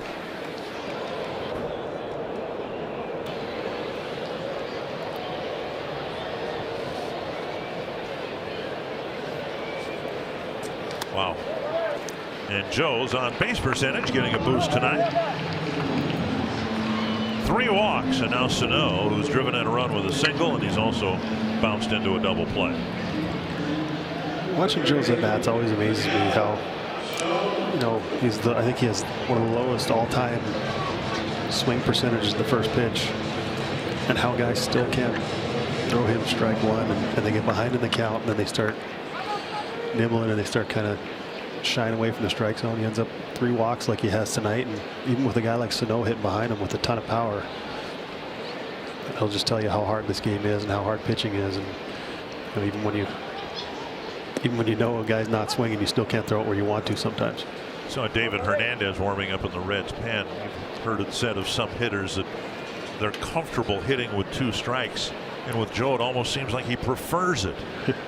Well, I think the benefit of seeing so many pitches is that he gets a real good gauge on the movement, what the ball's doing. You know, a lot of guys, ball moves late, whether it cuts away from you, cuts under your hands, or, you know, and he sees so many pitches that by the time he gets to 2 strikes, he's already seen the guy's, you know, his fastball. He's seen his best off-speed pitch. He's probably seen his breaking ball, and he's comfortable. He knows that his hands are good and that he can get to pretty much any pitch. And Sano misses the fastball and strikes out.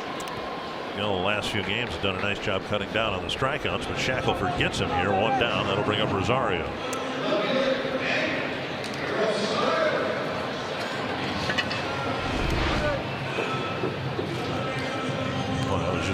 right down the middle. You said not many guys will miss that pitch, but Sano's a pretty good fastball hitter. He missed it. And I think with how many, cutters and sliders and everything else, sometimes the ball moves the other way when you're expecting it to move one way, and it just kind of dives under your barrel a little bit.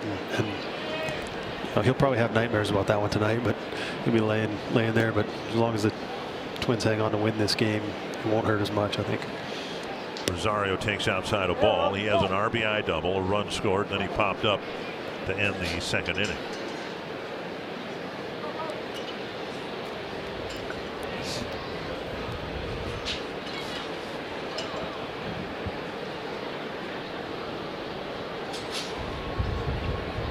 Swing and a miss.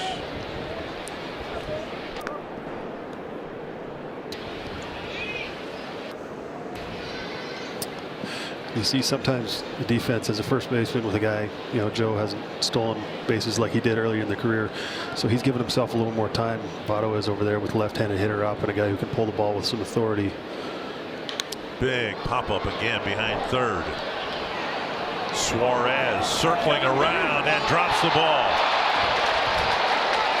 The ball hit so high that the wind blowing in from left field kept driving the ball away from the third baseman. Got up above the stadium and the wind took over. I mean, he started 20 feet behind the bag and he ended up halfway to home plate.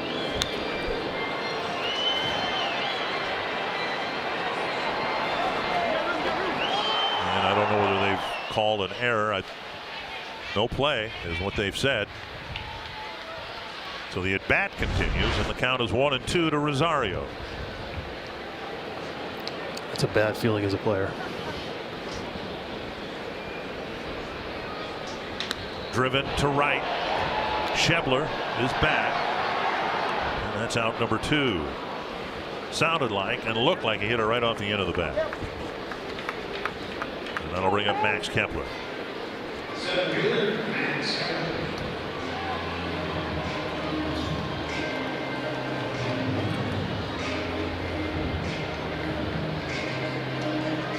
Kepler drove in a run with a ground ball on the first, and he had a good at bat leading off the third and hit a rocket that was caught by Scooter Gennett. Yeah, you look at him, he's 0 for 2, but he's had 2 great at bats so far. That moved the runners up, drove in a run, saw a bunch of pitches. I'm going to make this observation here about the Reds. The teams the Twins have played, the Reds by far shift the least. They haven't shifted hardly at all here in the first 4 innings. And sometimes it's teams you don't play very much. And obviously the numbers are readily available for everyone, but some teams shift more than others, and, right. and you kind of do that. But I remember when we used to play interleague, you'd be looking over at the bench, every hitter would come up, because before all this data was available, there was the sheet that the bench coach was drawing lines on, and that's kind of how you set up your defense. That is rocketed into the right field corner. Bauer rounds second, on his way to third, and he will be held with. And now they're going to send Mauer in, and the throw from Gennett is not in time. Gennett dropped the ball for the second time on a relay, and Gene Glenn waved Mauer home, and the Twins get an extra run because of it. Attention. Kepler will get a double. I don't think he'll get a run batted in. Gennett should be charged with an error. It was a nice piece of hitting by Max right there. The only reason Joe didn't score right away is because it was hit so hard and right at him, he had to jump back. But that's how you run the bases right there. He did a great job of staying with that play. Didn't quit on it.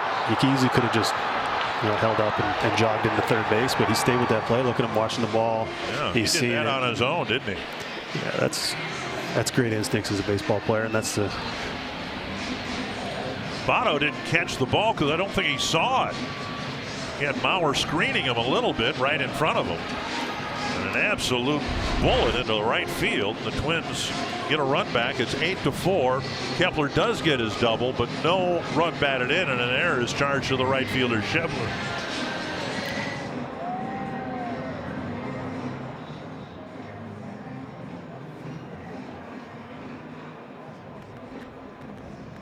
happened to Scooter Gennett here. He may have tripped, but that's a tough error for Schebler to get.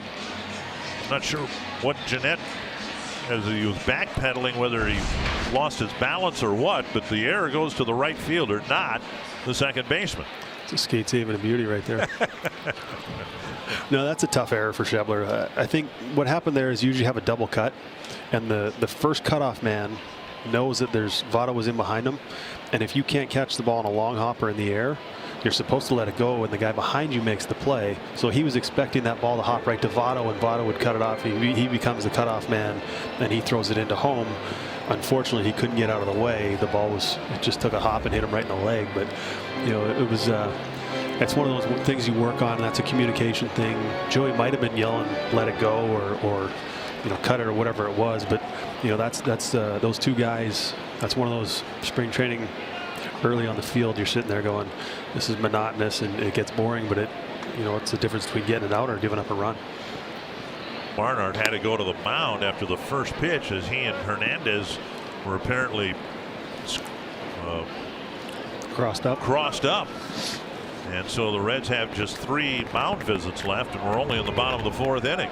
Hernandez making his first appearance of the year. He's already the 20th pitcher that they have used. He's been on the shelf with some shoulder inflammation, just activated yesterday.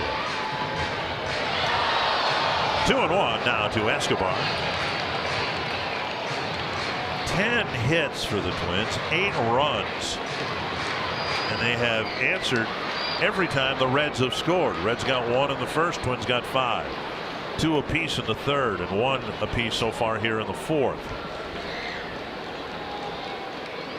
2-1. And now 3-1 with Morrison on deck.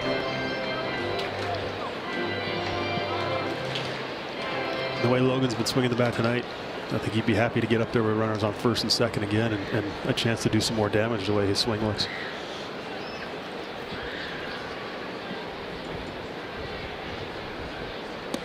Strike over the inside corner, and Escobar thought it was ball 4. Full count.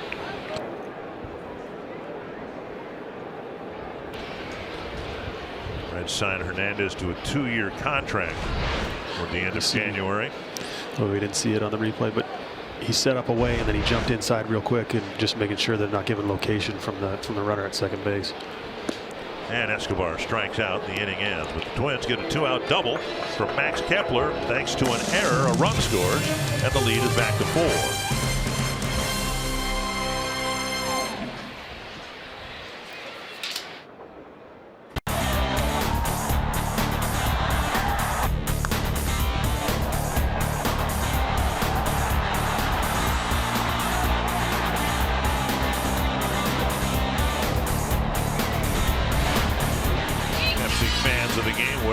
Gopher Twins caps that were given away today.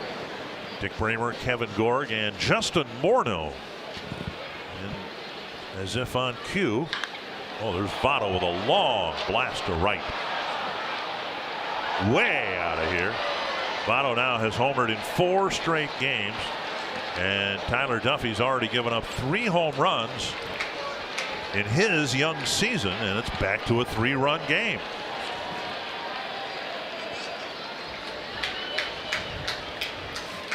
Votto with great power to all fields, including, as we've just seen, right field. He got the pitch he was looking for, and he didn't miss it. Well, that was on the inner edge of the strike zone. It wasn't a bad pitch, right on the black inside, but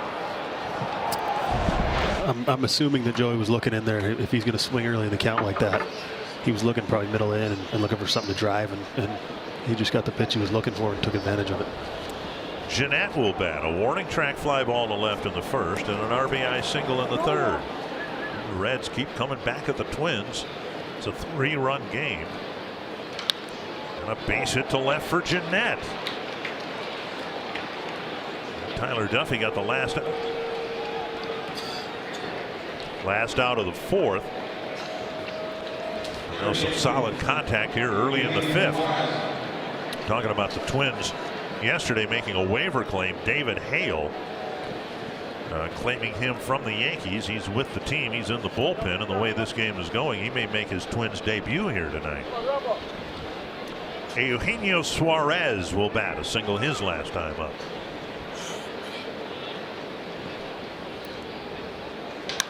Deep to right center field. And off the base of the wall to Kepler. And Duffy's thrown 3 pitches here in the 5th inning, and he's given up a home run, a single, and a double. And the Reds will get the tying run to the plate in Scott Schebler.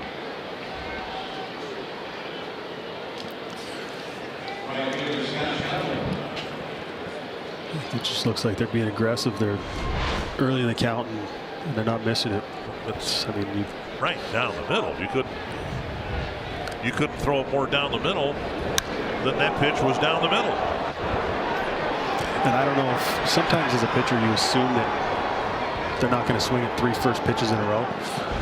You know, it's one of those things you're trying to make the pitcher work, but that obviously wasn't the case there. They were aggressive early, and they're trying to get to him. And there's a breaking ball. Changes it up and throws something off speed and just try and get him off that pitch. So you need to get some outs here quick to kind of stop the bleeding right here. 1-0.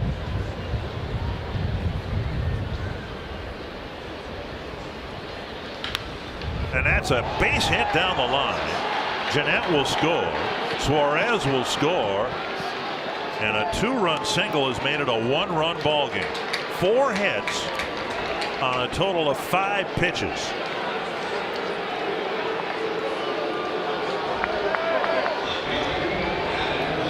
And the tying run at first with nobody out. And Garvin Alston will make a trip to the mound. He's trying to come in, and he left that breaking ball out over the plate. It's a nice piece of hit. I think that's the last thing you think he's going to try and do with nobody out is hit a ball down the 3rd base line. But you got to give the hitter credit there. He tried to make a good pitch on him, ended up leaving it up. And you know, this is a situation now where you hope that mound visit helps. You try and slow him down a little bit. Let him know, hey, get your best pitch you can get a ground ball with right here. Try and get ahead in the count. Tyler Duffy was so good at AAA, and I know minor league baseball, but he pitched well enough to earn a call-up, but he's having a tough time up here, particularly here in the 5th inning. He's thrown 5 pitches and given up 4 hits.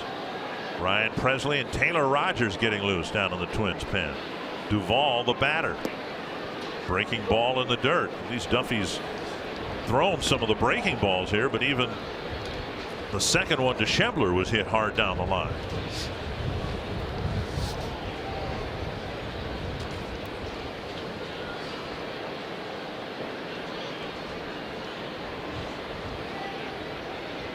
One and 0.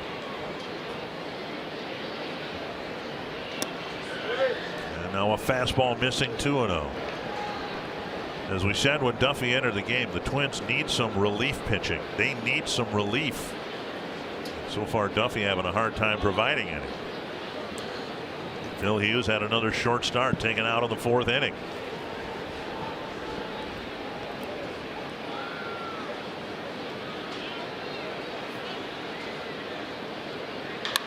A rocket off of Duffy. He recovers in time. No, and he throws it by Mauer. And now Schebler will go to 3rd. Another well hit ball that hit Duffy someplace. He appears to be okay, but in fielding the ball and throwing, he committed an error.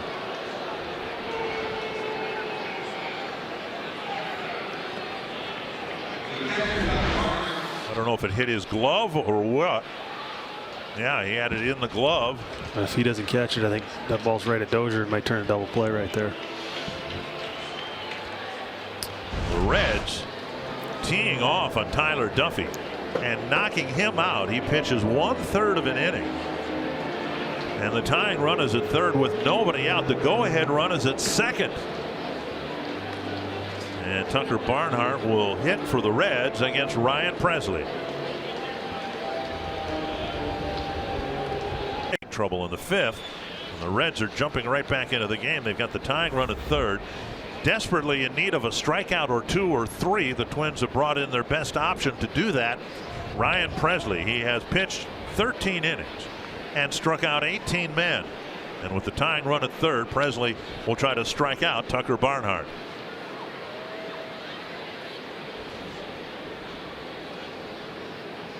Fastball missing the outside corner.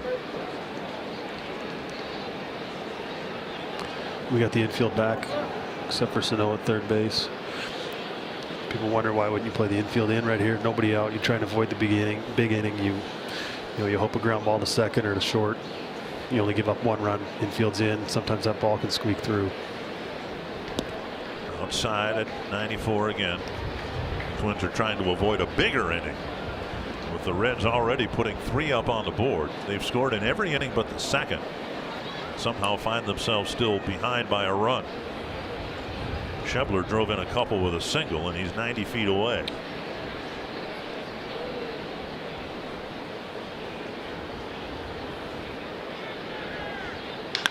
Deep to center. Kepler's back. That's the out. Everybody will move up. The game is tied. On a sacrifice fly off the bat of Barnhart. That ball was hit hard. You got to give the Reds credit in this game. They haven't quit at any point. They got down early, but they're still putting together good at bats, and they're still swinging the bat well. They're barreling a lot of balls. And we were saying in their series against the Braves it happened. The Braves jumped on them early, but in every case they came back. This is the 5th game in a row where they've come back. And now the infield is in with the go-ahead run at third and 1 away. Billy Hamilton, the hitter. He struck out his last time up. See if Pressly can get ahead of him. And there's a good fastball and a foul ball. Strike 1.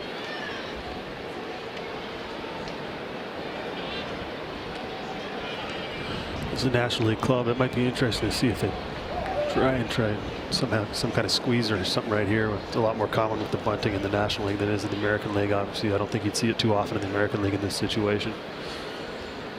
Half swing on a breaking ball, 1-1.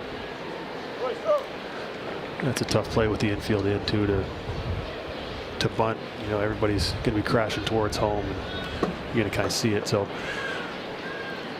if you're the Reds, you're hoping that Hamilton can find a way to get the barrel to the ball, but if you're the Twins, you're hoping Pressly can find one of those strikeouts that he's had early in the year here.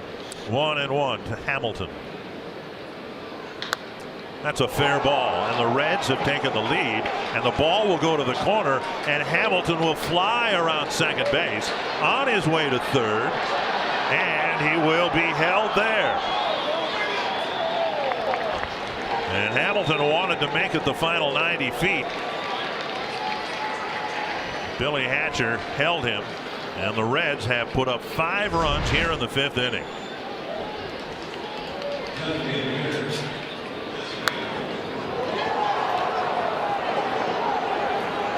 That's the danger of playing the infield in right there. Obviously, with Hamilton up there, you're going to be playing the infield in. That was a good pitch. I mean, he took that thing off the ground, and once he saw it, he was off to the races, and that's as fast as you can see a guy go from home to third. And he was thinking 4 bases right there. Fortunately for the Twins, he stopped at third. Still only 1 out. Breaking ball over to Winker, and Pressly, who's the best swing and miss pitcher the Twins have, has given up a couple of balls hit to the outfield here. Still in need of a strikeout. A comebacker.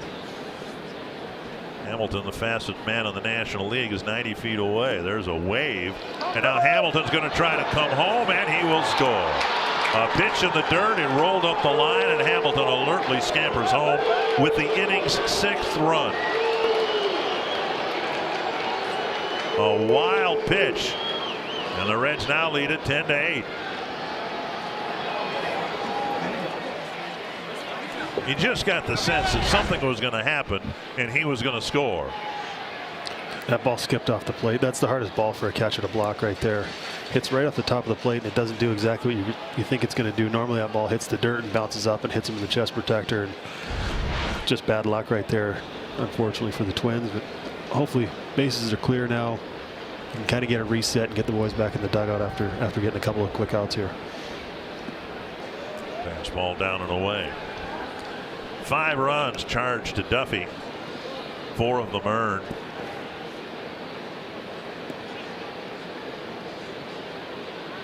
At least I believe that will be the case, unless they also gave Duvall a hit on the smash up the middle. I don't think they should, because I think a good throw gets him. And now 2-2. I think the difficulty is on the fielding play there, though. I think if it's hit softer, he makes a clean catch. I think the ball was hit so hard that he just kind of stuck his glove out and a hit. But everything has been hit right on the button this inning. There hasn't been soft contact at all this inning. 7 at bats with solid contact. 2-2.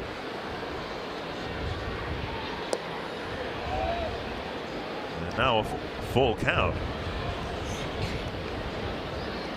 The last thing I think you can have happen right here is a walk to kind of keep this momentum going for the Reds. You need to try to find a way to force his way to get on base right here. And trust your defense. They're going to make a play for you right here.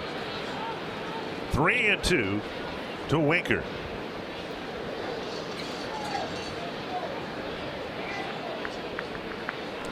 Rogers is ready.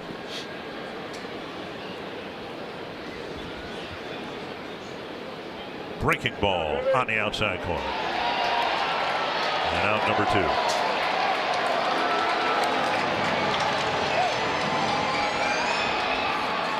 2. Winker thought it was outside.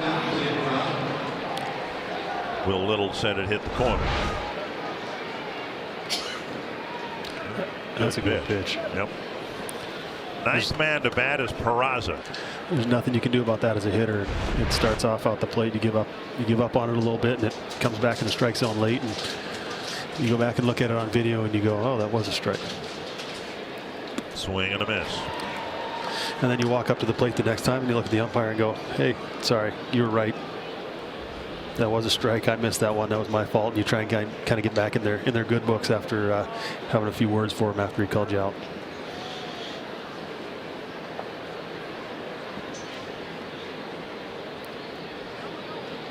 Breaking ball away.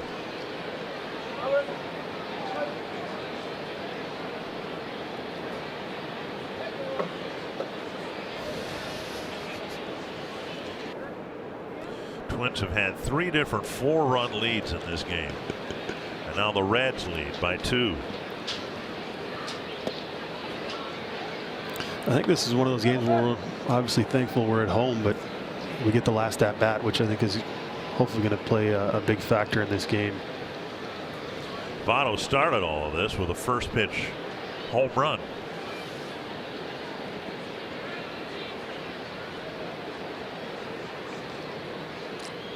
Snap bat and a bouncer to short. Escobar scoops but can't get the exchange. It'll be the second Twins error of the inning. And Votto will come up for the second time. And Paul Molitor is going to come out and get Ryan Presley. Not so much because Presley hasn't pitched very well, but because he wants the lefty-lefty matchup. Got it in the glove, but couldn't get the handle in the bare hand. 4th pitcher of the night. We're just in the 5th inning, and the Twins are down by 2.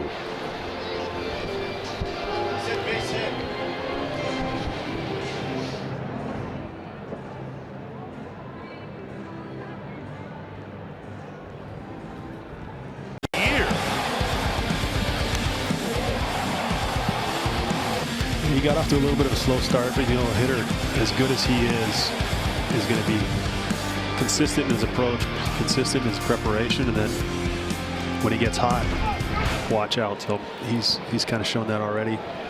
Hopefully the Twins try and find a way to figure him out and not let him continue that role. Taylor Rogers will pitch. Votto's been hit by a pitch. He's walked and scored and hit the home run. Throw to first to check Peraza. They did give Peraza a base hit. I gave Escobar the error. I think Escobar wasn't aware of how slow he got out of the box, and he kind of rushed it a little bit and didn't realize he had a little more time than he thought, I think. Double tie strike. Votto hitting just 154 against lefties, but he does have a home run.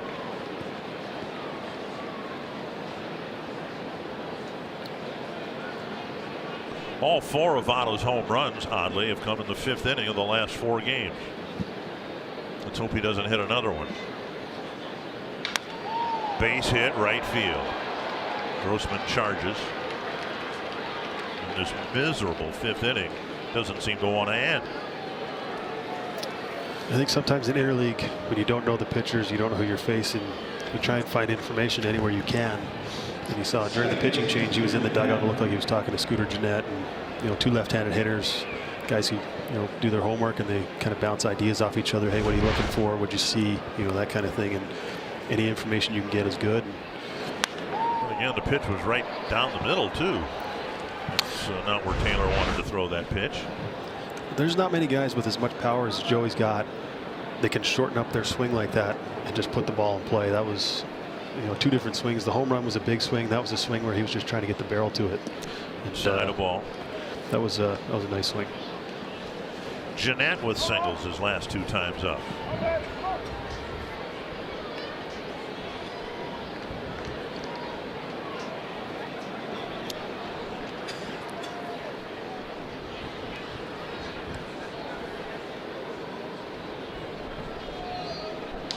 Fastball away, 2-0. Gennett, the 11th man to bat against the 3rd different pitcher. And again, the move to get Presley out wasn't so much that he wasn't pitching well, but the Twins are trying to stay in this game. There's a strike, 2-1.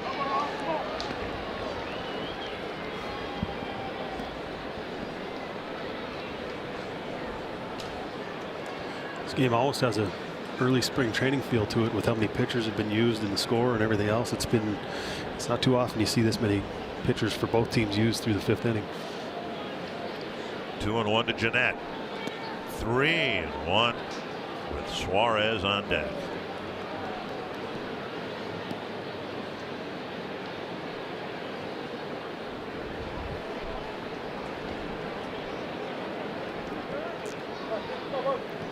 There's the newest Twin, Hale, warming up.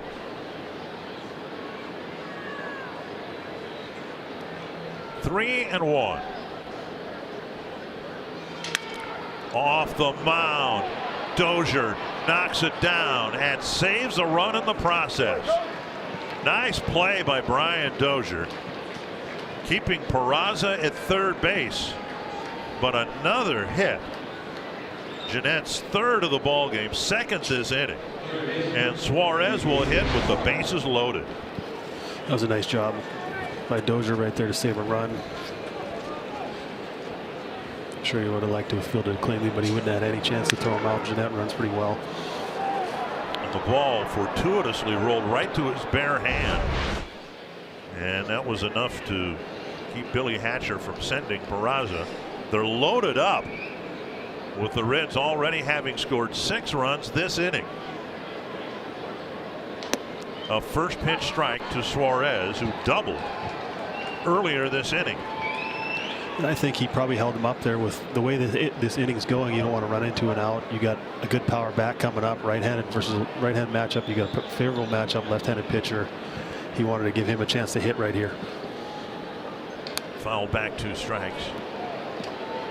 And we're just in the 5th inning here, and the Twins are making pitching changes they typically don't make until the 7th or 8th, involving Presley and Rogers, simply to try to stay in this game.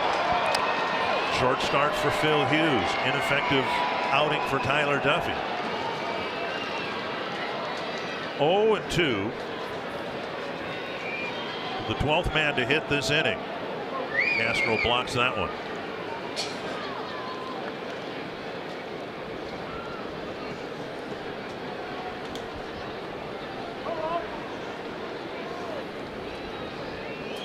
Peraza, Votto, and Gennett are the base runners.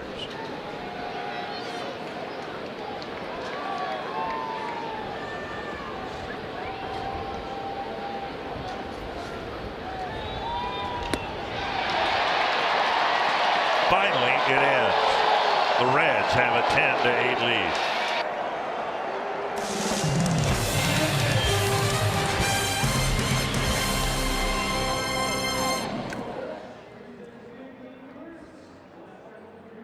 So the lottery winner's circle during our broadcast and receive $100 in scratch tickets. With the Minnesota Lottery, every game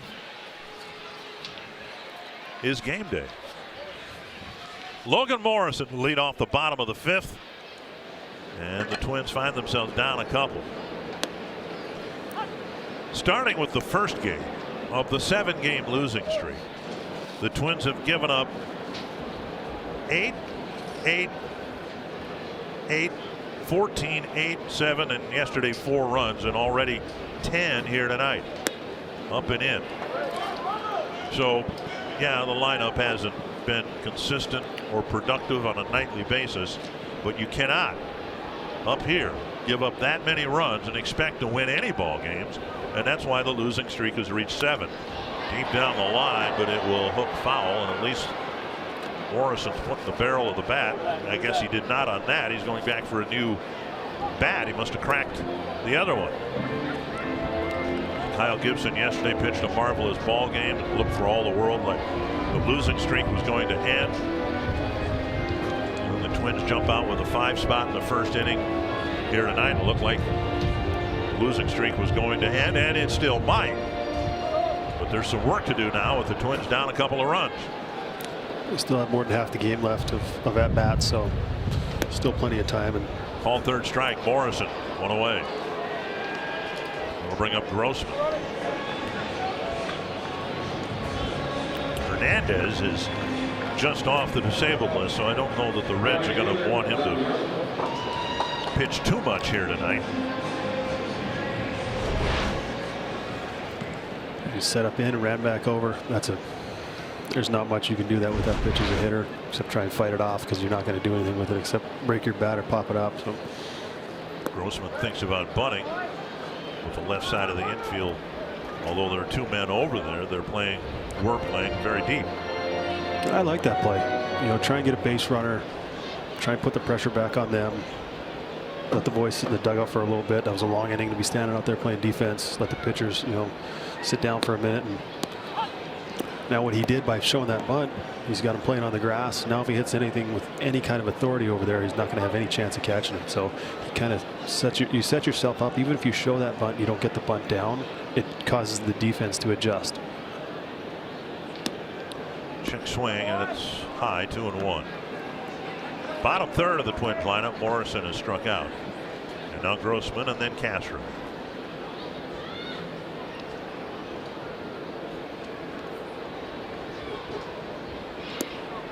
Three and 1.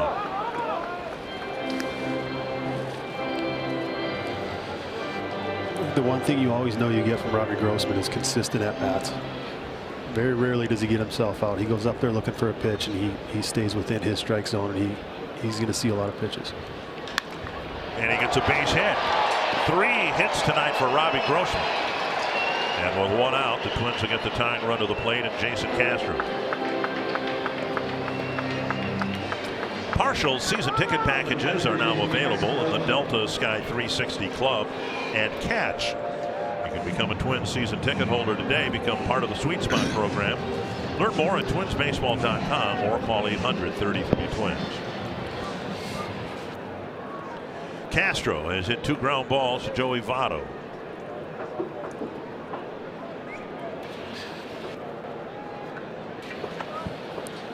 Castro's average down to 140. He takes a strike over the inside corner.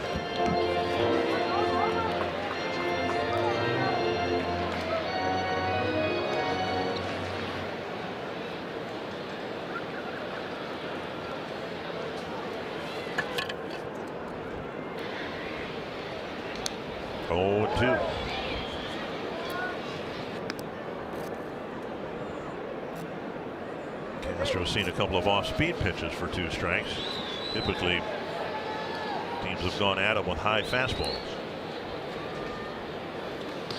It's one of those situations, the way Castro's been struggling a little bit to start the year. seems like every time you go up there, you're 0-1, 0-2. Just missed the corner. Hernandez thought he hit it. And they're making pitches on you, and you're up there going, when am I going to get that center cut fastball that I've seen their guys get a couple times tonight? So it can be frustrating. And then when it's going good, it feels like you're 1-0 or 2-0 every at bat. So hopefully he finds a way to get a hit here and get himself rolling. 2-2.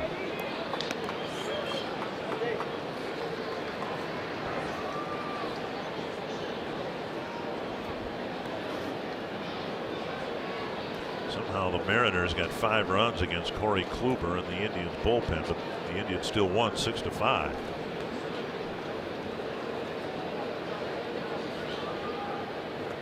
Castro strikes out on the breaking ball, 2 down.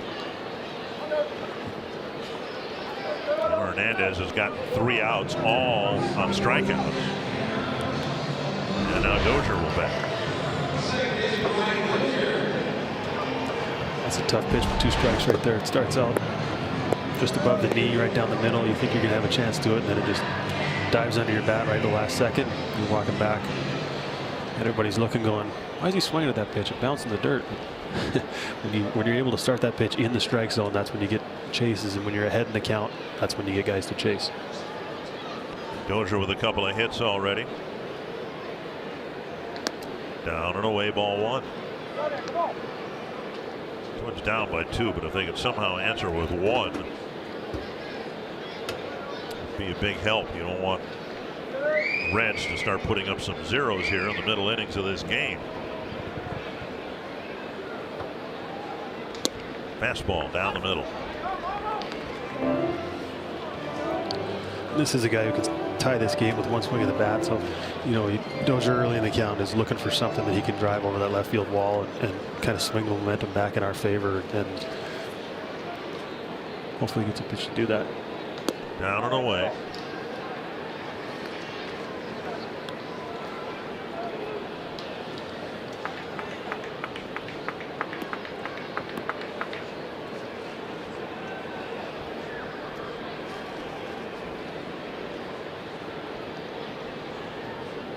Three and 1. Mauer on deck. And it looks like Hernandez is aware of Dozier's power and his ability to hit the ball in the seats. He's pitching pretty carefully. Those breaking balls, he hasn't been really close. And I think if you're up there as Dozier, you're looking, you want a fastball. If he's able to get that breaking ball over for a strike right here, you tip your cap. But you're kind of revved up, and you're looking 1 pitch, 1 spot, and see if you can tie this game up. 3 and 1 to Brian Dozier. And he's taken ball 4. Mauer, who's already walked 3 times, will come up next. Hernandez last year pitched for the Angels and the Diamondbacks, and he pitched a total of 64 ball games, covering a total of 55 innings. So he's not a multi-inning guy, or at least he hasn't been in recent years. He got the last out of the 4th. Jim Riggleman trying to see him get through the 5th. And it's like you said earlier, he's coming off an injury. Yeah. Probably not going to let him throw too many pitches here, because he's a guy that's been around. He's a guy that is important to their bullpen. Signed him to a 2-year deal, and Mauer takes a strike.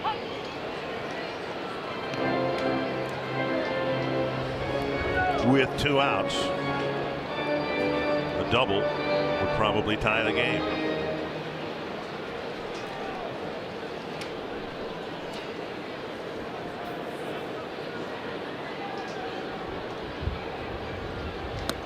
Strike 2.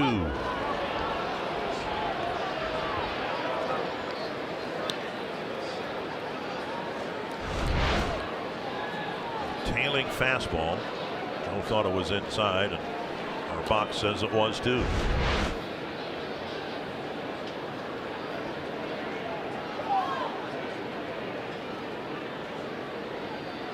Yeah, he's one of those guys that's comfortable pitching inside. Chopper to second, should end it. Jeanette tags Dozier to end the inning. A single, a walk, 2 left, and the Reds have a 10-8 lead.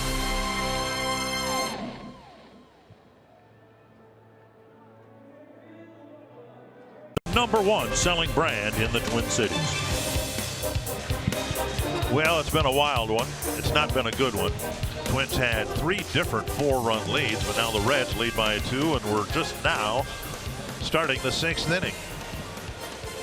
Taylor Rogers got the Twins off the field, leaving the bases full in the 5th. Will now face Schebler, who drove in 2 runs last inning with a single. And I'm guessing this will be the last man that he will face, since Schebler is left-handed. Dean is warming up. Very likely will make his Twins debut this inning.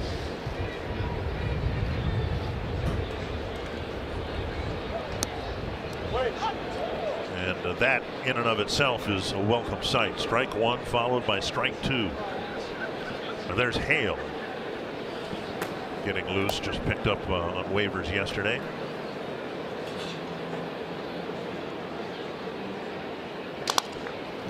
Off the end of the bat, Escobar has no play. Right off the end of the bat, Schebler beats out a roller to the left side. That's a base hit to start the 6th inning. We'll see if the Twins make a move. And Hale will come in. Paul Molitor to the mound.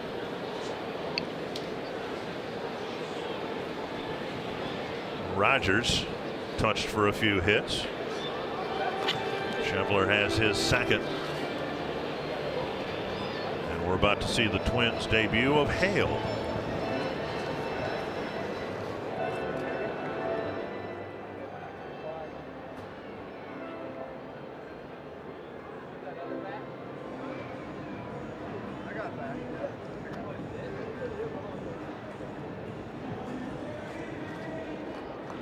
Today,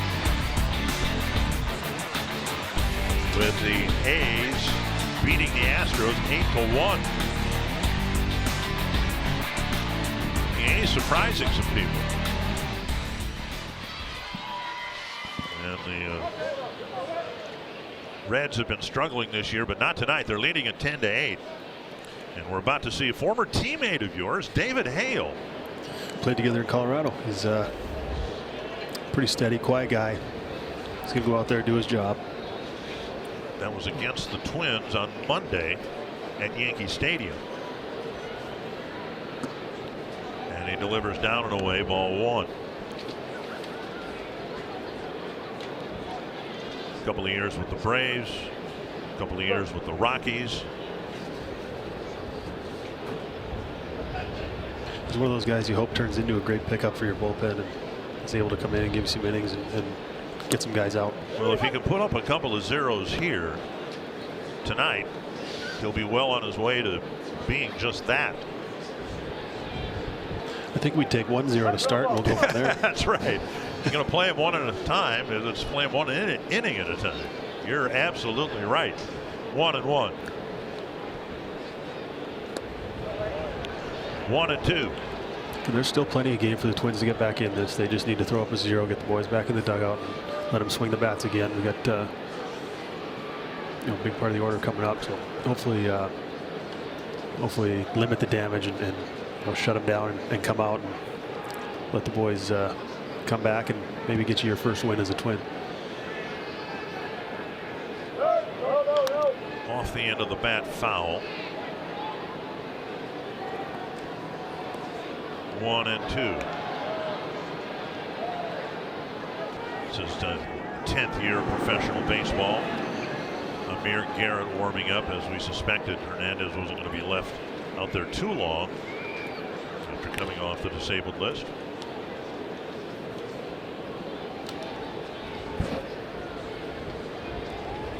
One and two.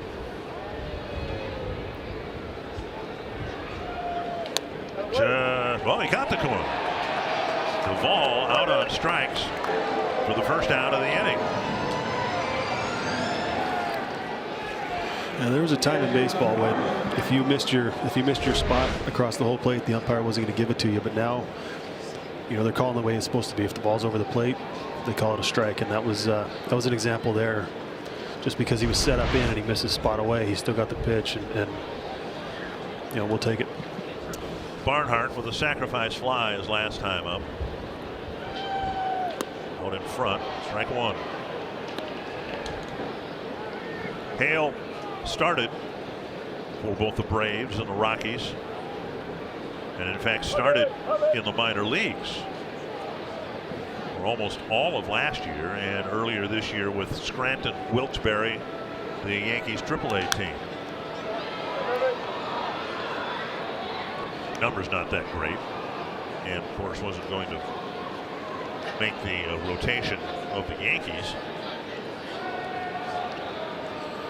But he's a guy who's got starting experience, so he's got a chance to hopefully give us a few innings here. Yeah.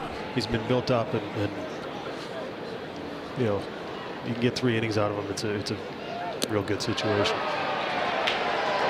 And he's come in and struck out the first 2 batters in his Twins career, and now he'll face Billy Hamilton.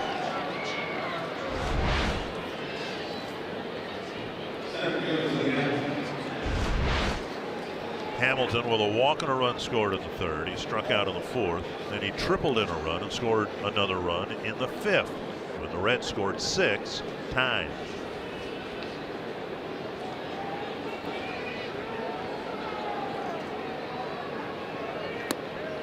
Takes a strike. And Hamilton, again in his first plate appearance in the 3rd inning, saw 6 pitches and threatened to bunt on all 6. It's not too often you see in a 10-8 ball game many guys turn around and say much to the umpire. It seems like it's a pretty offensive game, but we've had some guys say some stuff, and you know, it's always surprising when your team's ahead, and you know, you don't usually go after him in an offensive game like that. It's usually you know, he might call 1 or 2, but if you're hitting the ball that well, you try and leave the umpire alone. And if you have the lead, you want to leave the umpire alone, so that if he calls that pitch on you, you assume he's going to call it for your pitcher too. So you don't really want to get into him too much, and you know, kind of make him aware that you didn't think it was a strike, and now your guy's not going to get it. 2-0. It was one of those things I learned from Nick Hundley. You know, we'd be over there and we'd be up by 3 or 4, and the guy would get called out on something, and Nick would turn and say, "Hey, leave him alone. He's giving us that pitch too, and we're winning the game." So, right. You know, why would you want him to change the strike zone if we're ahead? We want our guy to continue to get that pitch. And yeah, it might be tough on the hitters, but the whole point of the game is to win. And if you're ahead, you still want to get those pitches.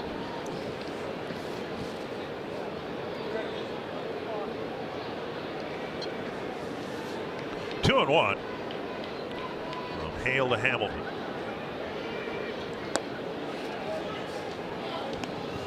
Three and one.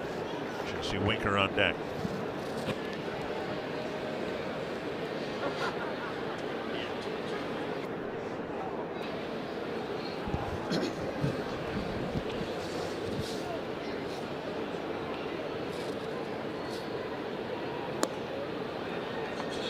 And the count must have been 2-2 because that was a pitch down and in, and now it's 3-2. Scoreboard here had 3-1. I think we had 3-1 on our screen as well. Full count, and with 2 down, Schebler will leave early from first.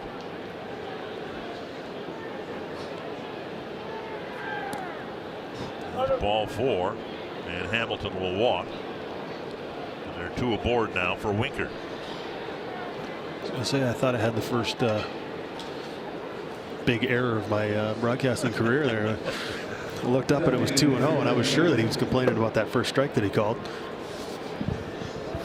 Winker with an RBI double in the 4th, a couple of fly balls and a strikeout.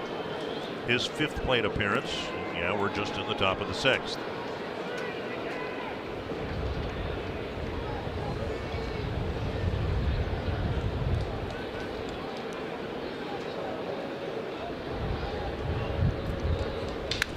Ouch. And that'll end it. Good inning for Hale, as he does put up a 0 in the 6th.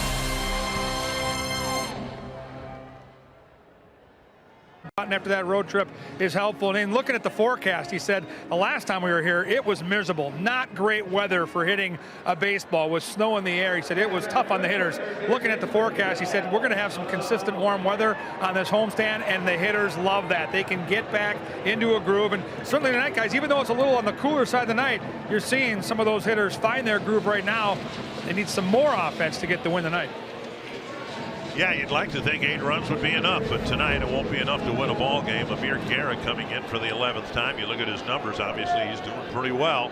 Strikeout per inning, low opponent batting average, just 1 home run and 1 walk, and he'll face Miguel Sano to start the 6th. Inside, ball 1. It'll be Sano, Rosario, and Kepler, a righty and 2 lefties. The lefties they have down in the pen are guys that throw the ball pretty hard. Inside again, 2-0. I don't think Sano has any problem with those guys though, so hopefully he can get us started right here, jumpstart this offense again, and see what we saw in the first part of this game.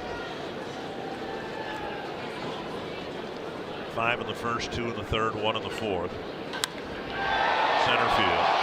Hamilton drifting and making the catch short of the track, 1 away. Paul Molitor's mentioned it, and Roy Smalley talked about it at length in New York. The importance of getting on the field and getting batting practice. That was one of the issues before Puerto Rico, and actually into the Puerto Rican series. The Twins were taking batting practice, and the rain came, and they had to put the tarp on the field. So, from a hitter's standpoint, how important is it to get out on the field and take batting practice on the field? I think early in the year it's a little more important, especially if you don't feel like you have your best swing yet. If you're not confident in what you have, you know, coming out of spring training, sometimes the swing just doesn't feel like it does in the middle of June or July, and getting on the field and seeing that live pitching and seeing, you know, batting practice and getting those extra reps out there sometimes makes a difference. But I don't know, it's as much for getting your body loose as it is for anything. You get out there, you take some ground balls, you run around, or your outfielder, you take some fly balls and you practice throwing to the bases, and you do all those little things that help get you loose and get you locked in for the game. Side, and it's 2-1 to Rosario. RBI double in the first, and pop up on a fly ball. Twins need something to get things, momentum going its way again. And under the assumption that Hale will do in at least 1 more inning what he's already done, and that is put a 0 on the top half of the line score. 3-1 to Rosario. 3-2.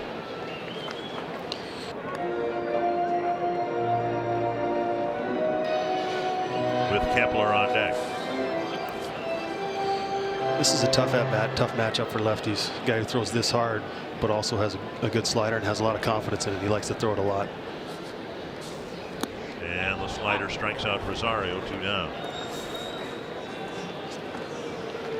And Kepler will face the lefty, and we've seen encouraging signs with Kepler getting 5 hits in 17 at-bats and 4 extra base hits. And I know, take a look at the pitches to Rosario, and there'll be a lot of the same pitches that Kepler will look at.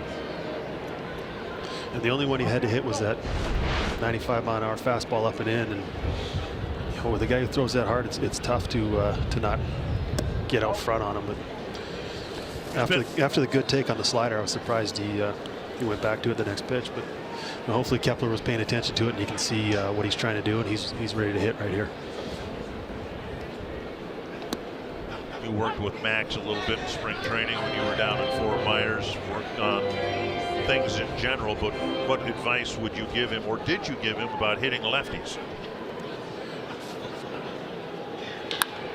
Hit the ball hard. Just do that. Yeah. Another hit against a lefty, and he keeps the inning alive with a 2-out single. Well, I can't take any credit for what he's done. I mean, I think you're just seeing the growth and the maturation of a player who's just getting more comfortable being in those situations. I mean, he's got the ability, and I always say it, in the minor leagues, you never think about what hand the pitcher is, you just play. And then you come up here and somebody says, oh, can he hit lefties, or is he going to platoon, or whatever he's going to do, and all of a sudden you kind of can let that creep into your head and go, wow, can I hit lefties? And you start to question yourself a little bit, and now you're seeing with him, he knows he's going to be in there. There's not a lot of options off the bench, and we need him playing center field. So, you know, I don't think he's looking over his shoulder going up there, and he's expecting himself to get a hit. Inside to Escobar, guy who predated you by quite a bit.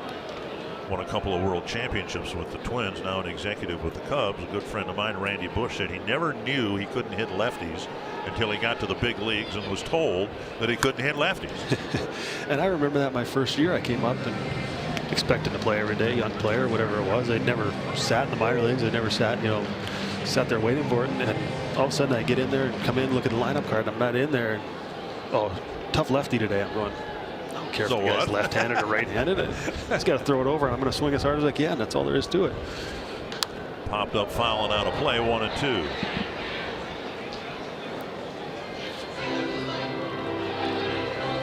And there is a learning curve, I believe, kind of what we alluded to earlier in the game. A starter is different than facing a reliever. And those left-handed relievers are down there to get left-handed hitters out. So sometimes they have a little more time to do their homework, and they know more about you than you know about them. And coming inside with a breaking ball, Escobar strikes out, stranding Kepler at first. On to the 7th. It's 10-8 Cincinnati.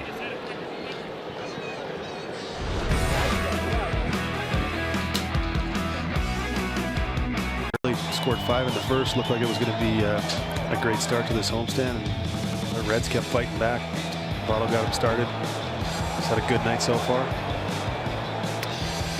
And Hamilton making his bid for an inside the park home run on a tough pitch, but plenty of game left for the Twins to still come back. And Peraza will take strike one, a fastball from Hale, who got a couple of strikeouts and, more importantly, stranded a couple of runners in the 6th.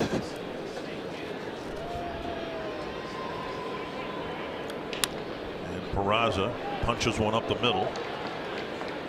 And he has his 3rd hit of the ballgame. And the Reds keep wrapping out base hits. Here comes Votto with a man aboard.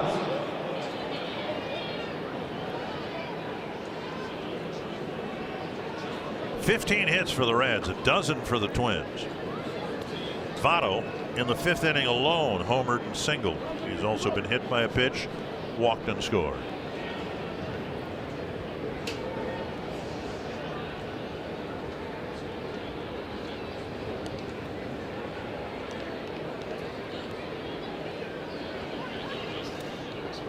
As we said before, this is the 5th game in a row where the Reds have fallen behind fairly big early, come back to at least tie the game. They've won a couple of those games.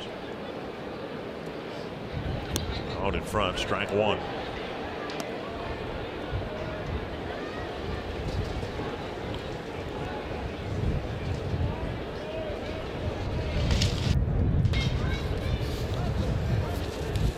Votto still with a great or good on base percentage that's improving. That's been one of his strengths, not just the power or the batting average, but drawing the walks that he has. Missing inside, 1-1. And you saw him kind of do his little catcher squat, and I think as much as anybody, he gets mad at himself for when he swings at pitches either that he wasn't looking for or pitches that were out of the strike zone, and you saw that after the first pitch, and he's going to try and lock himself back in here and hone in on the strike zone here, look for something he wants to hit. Now 2-1. Coming into the year, a .313 career hitter. His 4th home run of the year tonight, the 261st of his big league career. Drove in an even 100 runs last year. 3rd time that he's driven in triple digits in runs. But with all the walks that he draws, and he's a good hitter, 5 times he scored more than 100 runs. And for a guy who's not that fast, that's a big number. You know, obviously you need the guys around you to drive you in, and that's a good offensive ballpark, but it still says a lot for how many times he's getting on base. 2-1. Now 3-1.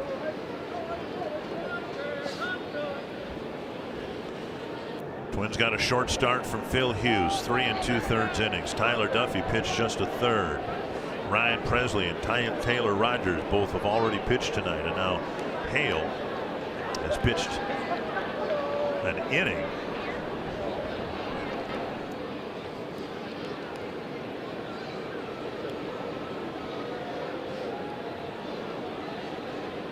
Again, groomed as a starter. He, provided he continues to pitch effectively. There's a walk, and it's a rough start. First and second, nobody out. There's very few power hitters in the game today that can go up there with two swings, with a swing that's trying to go deep and then a base hit swing, and this is the home run swing, and you can see, you know, the big swing. He finished that swing all the way, and then you see the next at bat off Taylor Rogers. He comes up and, you know, he makes an adjustment. He shortens up his swing. The finish is completely different than it was on the pitch before and the hit before. And that's just a good major league hitter making adjustments as the game's going on. And there's not many guys with that kind of power, 30 homer guys that are able to do that today. Here's Jeanette, way out in front of the changeup.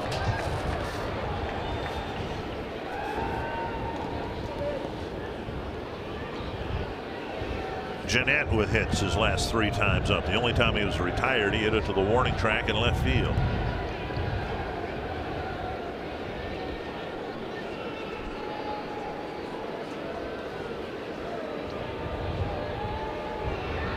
Off the end of the bat foul. Had a couple people today. You know, I've been gone for quite a while, taking care of some errands and all that. Had a couple people come up to me today asking me about the team. I said, don't worry, we're going to win tonight. There's going to be a lot of runs scored, and the Twins are going to win. Well, I'm already half right. Right? Hopefully the rest of it you're right. You need to find a way to get out of this jam right here. Maybe roll over on a changeup to Dozier and turn a double play and get a little momentum going back in the Twins' favor.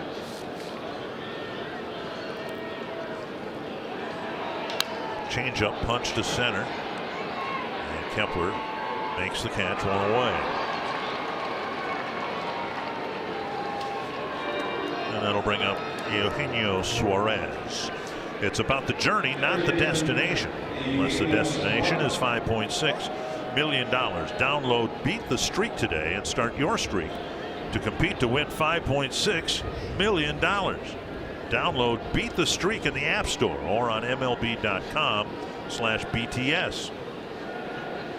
Here is Suarez, a single and a double in 4 trips.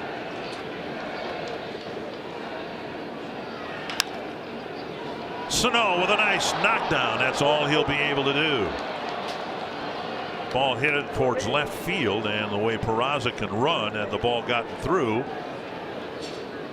likely Peraza would have been sent home. As it is, their bases loaded now with 1 out. And that's a nice play to save a run right there. Knocks that ball down, cut it behind his body. I'm not sure he would have had a chance to throw him out after that, the way he caught it anyway, but keeps the double play in order, keeps the run from scoring. And you know, this is probably the biggest at bat of the ball game right here. You need to find a way to get out of this.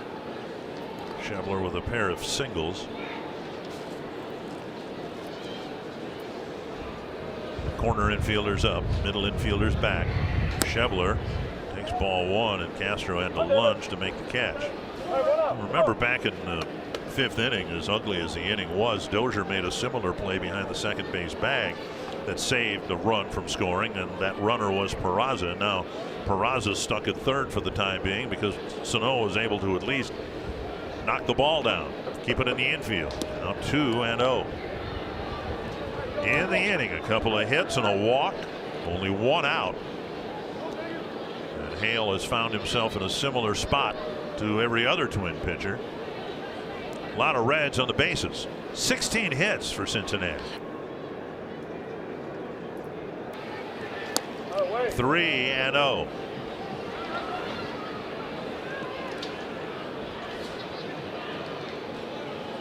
Hale with 180 2/3 innings pitched, 62 walks. He's been a decent strike thrower, and he really needs to become one here suddenly with the count 3-0 and the bases loaded. And he missed. A bases loaded walk. I think he kind of backed himself into a corner a little bit there. He missed with the first pitch. He went 1-0. and then he came back with off speed. And when you miss with that 1-0 slider, I believe it was, you're kind of backing yourself into a fastball count. And 2-0, there's not really much else you can throw there. And I think he got a little afraid of grooving one to him and giving up a big hit right there. It's tough to fall behind in the count right there with the bases loaded when the hitter knows the pressure's on you and you need to make pitches, and you know, if the only thing you're able to get over is your fastball, then you know, good major league hitters are going to make that adjustment. They're going to see that, and they're not going to offer it that breaking ball or that changeup that really is essential for any big league pitcher to get over and be able to get guys out. No activity in the Twins pen. The Twins have used their third mound visit, each team with 3 left.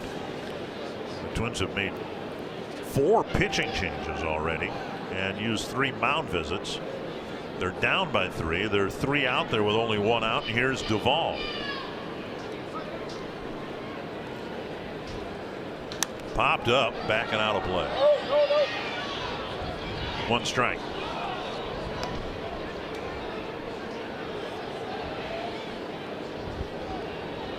Duvall with a double in 4 trips.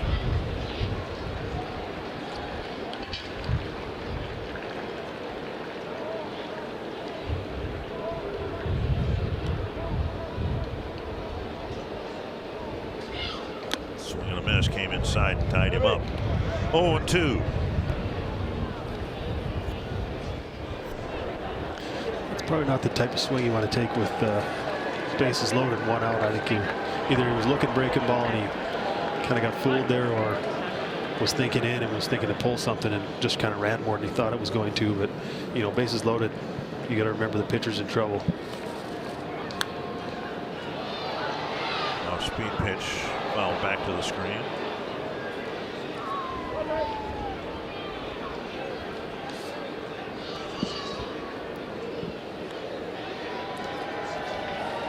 Hale, as we mentioned, not much of a walker, although he's just walked a man with the bases loaded. He also isn't much of a strikeout pitcher.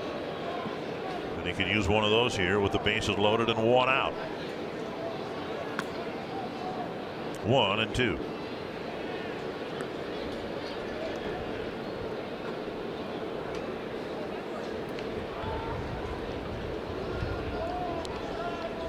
Teammate of yours in 2015, 17 games, a dozen starts.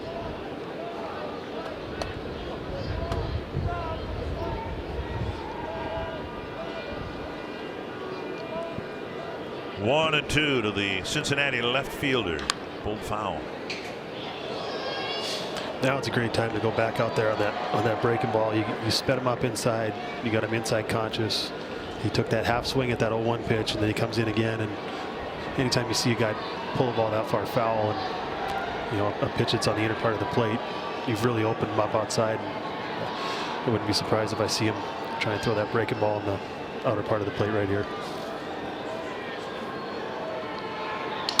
Snap bat. They've got a force play at home. They get 1, and Castro throws it up the line, and they're going to call a double play, claiming that Duvall was in the baseline. And it will be a double play, and no runs will score because of it.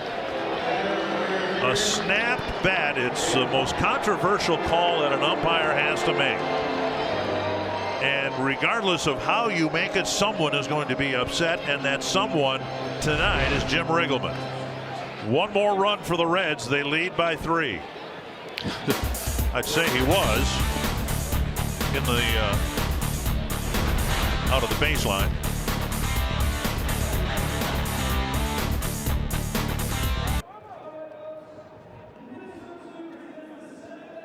Double play. And a busted bat bounder back to the mound, and he got it to the home plate area as quick as he could. Look at that view. He was running on the grass the whole time. That's you know what? In his defense, he's a right-handed batter. You were a lefty, so you could have, you know, you could run up the line in foul territory. But a right-handed batter, he has to at some point be in fair territory. It's just a question of whether he wants to veer into foul territory. It's always a tough call for an umpire. It is. That's one of those judgment calls that gets argued pretty much every time it gets called or doesn't get called. So that was one of those ones where I felt like it was, though. Well, the Twins down by 3 now.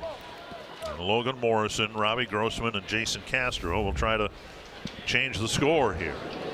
This goes back to that situation I was talking about earlier. It looks like it's wide open for the bunt right here. You're down by 3. Jared Hughes is the new Cincinnati pitcher. But at the same time, we signed Logan Morrison to drive the ball and hit doubles and homers and kind of do what he's done tonight. So it's hard to ask him to go up there and bunt. And, you know, it's that back and forth that as a hitter you kind of wrestle with. 1-2.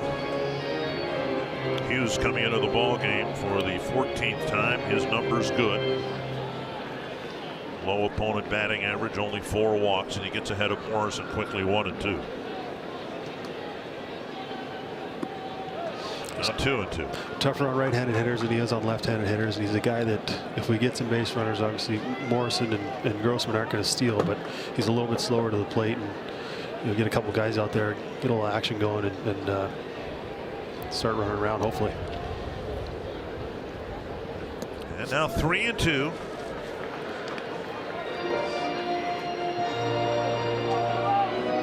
Twins knocked out the Reds starter Luis Castillo in the 2nd. Now the Reds are getting some effective relief pitching to keep the Twins at 8 runs.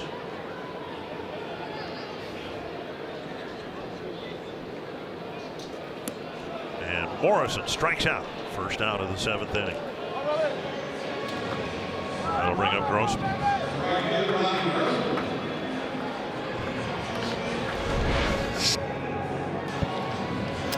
He reared back and just threw him that sinker. Good late movement on it. He's a tall guy. He gets pretty good movement on that ball. You know, he's not throwing as hard as all the guys that we've seen tonight, but when you have that kind of movement, you can be as effective as a major league pitcher. Replay was brought to you by Dodge, and now ball 1 to Grossman. Grossman with 3 hits, 2 singles and a double so far tonight.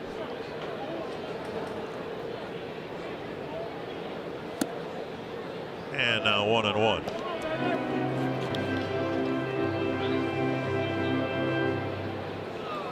Twins have scored in half the innings. I'd like to think they've got some run scoring left in them tonight. Taken down and away, 2-1.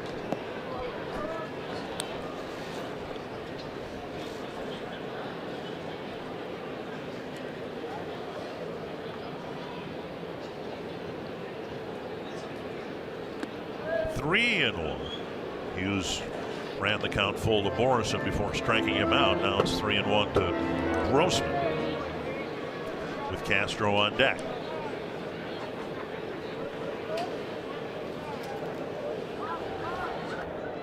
And he walked him.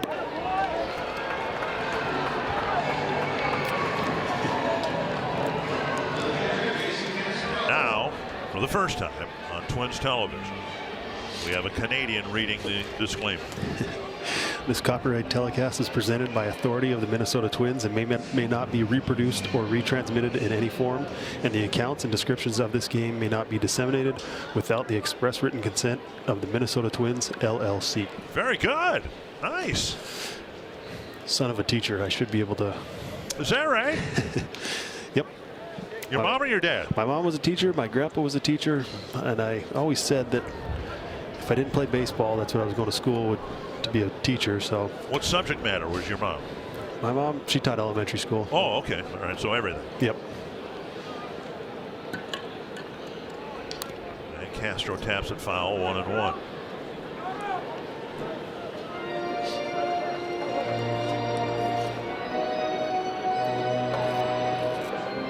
Castro with 2 ground balls to Votto and a strikeout. Twins need a jolt. It's been a very disappointing ball game again here tonight. Twins headed up the middle, out at second, and a double play. So Hughes faces just 3 men in the inning, and we head to the 8th.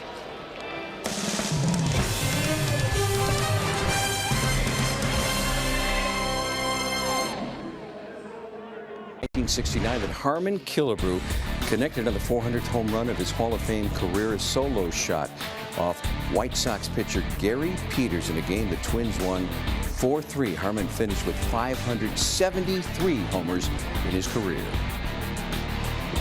And it was my good pleasure tonight to spend a little time with Nita Killebrew, who's in town for the weekend. And Harmon's number 3 retired. You spent some time with him in his ambassadorship and during your playing career with the Twins. There's a few people that I always say that I'm lucky to have met or spent time with in baseball, and Harmon's one of those people that had time for everybody, took the time out to make sure my signature was better than what it You too, huh? Oh yeah, I'm one of those guys. Michael Kadire, Torrey Hunter all have similar stories to tell about Harmon's insistence on a legible autograph. 1-1 and lifted foul. He was also the first guy that told me that it was okay to go up there and try to hit a home run. You know, very few people will admit they went up there and, oh yeah, were you trying to do that? Yeah. There's at-bats when you need a home run. You know you're hitting in the middle of the lineup, and that's your job. So you can go up there and look for a pitch to drive over the fence. And he was the first person that I ever heard say, "Sure, I went up there all the time and tried to hit home runs." Nice pickup by Sano. On the backhand side, he makes a nice play to retire Barnhart. 1 away here in the 8th inning. When I was working with him, another look at Sano's backhanded pickup here. It was early work paying off right there. They were out here early, getting their work in, taking ground balls, and saw Sano out there. And, you know, he's a guy who can hit, but he also takes a lot of pride in his defense, and I think he surprised a lot of people the way he played last year, and you know, he can continue to get better over there if he works at it. 1 down, and now Billy Hamilton bunts it foul. Been on base 3 times tonight. That's something the Twins will have to try to change here. Tomorrow's game and Sunday's game. When I would work with Harmon on the broadcast, I would ask him occasionally, knowing the answer, but I still wanted him to say it. I said, you know, should a player practice hitting home runs like in batting practice? He goes, absolutely. How do you expect to do something and do something well if you don't practice it? It's not just taking your swings in batting practice, but go ahead and try to hit it over the fence. And there's a right way to do that. That's for all the kids that are listening. It's not sitting there and swing from your heels because you know a fastball is coming at half the speed it's going to be in the game. It's still taking that game swing, but trying to get a pitch in the location you want and trying to find a way to hit it over the fence. And that's how you learn a lot about yourself. Strike called, and it's 1-2.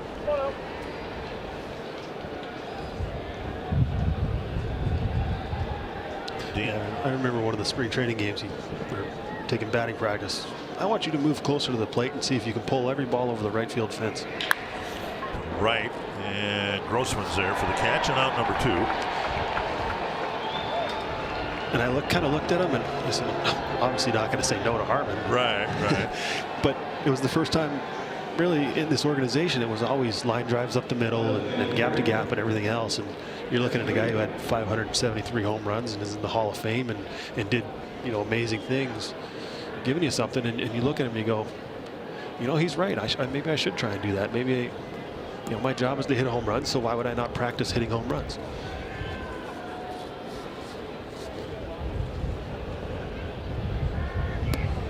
And a strike.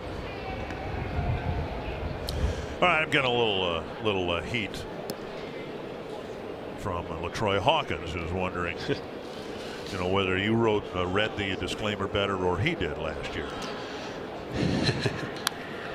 Foul back.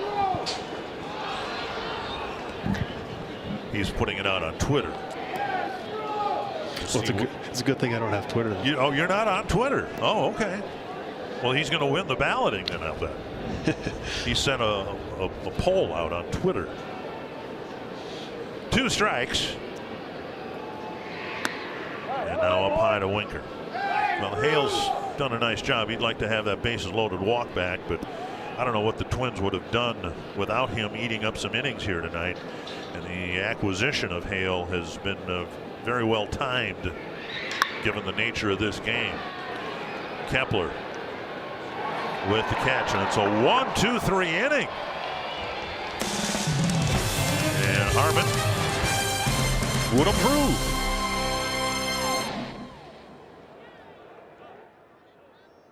Presented by CenturyLink. We'll take a look at how the Reds surge to control in the middle of this baseball game after the Twins led by 4 on 3 different occasions. We'll also show you how the Twins bullpen has had serious issues tonight.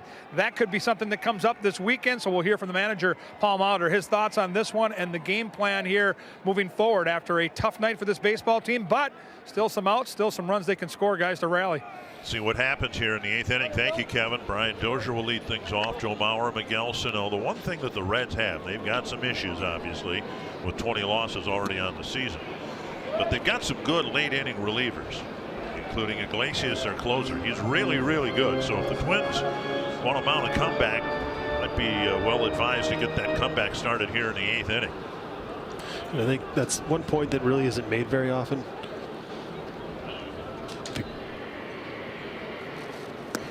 When you're on a good team and you win 95, 90 games, whatever, you're facing the long guy in the bullpen more. You're not facing the setup guys and the closers when you have leads late.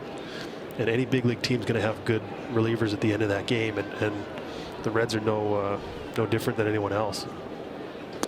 Strike call, and it's 1-2 to Dozier. So there's a big difference between facing the 5th or the 6th guy in the bullpen than there is facing the setup guy and the specialist and the closer. And hopefully the Twins, with this top of the order coming up, can really get something going here. 1-2 to the leadoff man here in the 8th.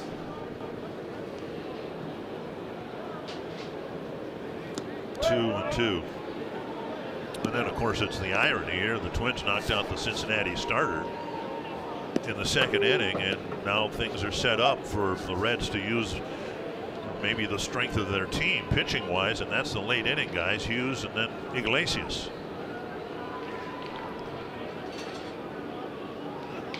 Dozier strikes out, 1 away. And that'll bring up Mauer. Sunday, the NASCAR Monster Energy Cup Series heads to Talladega for the Geico 500. Get ready for all the fast-paced, heart-thumping action from the Super Speedway, starting at 12:30 Central on Fox, or stream it live on Fox Sports Go. Mauer with 3 walks and a ground out.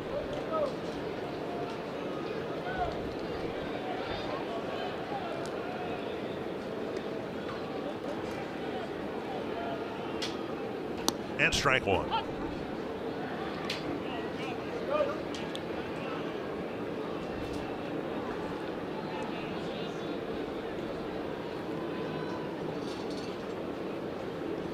Pitches and only 10 strikes for Hughes.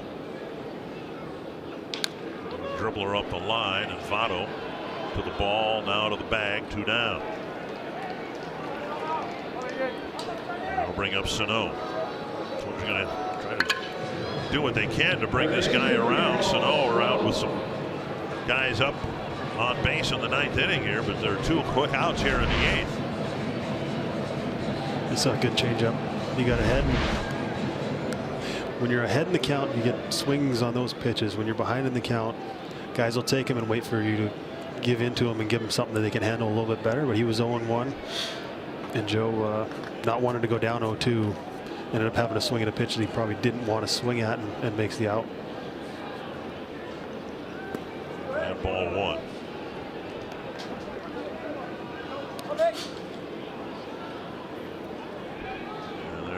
Iglesias getting loose here in the 8th inning. Snap bat picked off at 3rd by Suarez, and a nice 1-2-3 inning for Hughes, and we head to the 9th.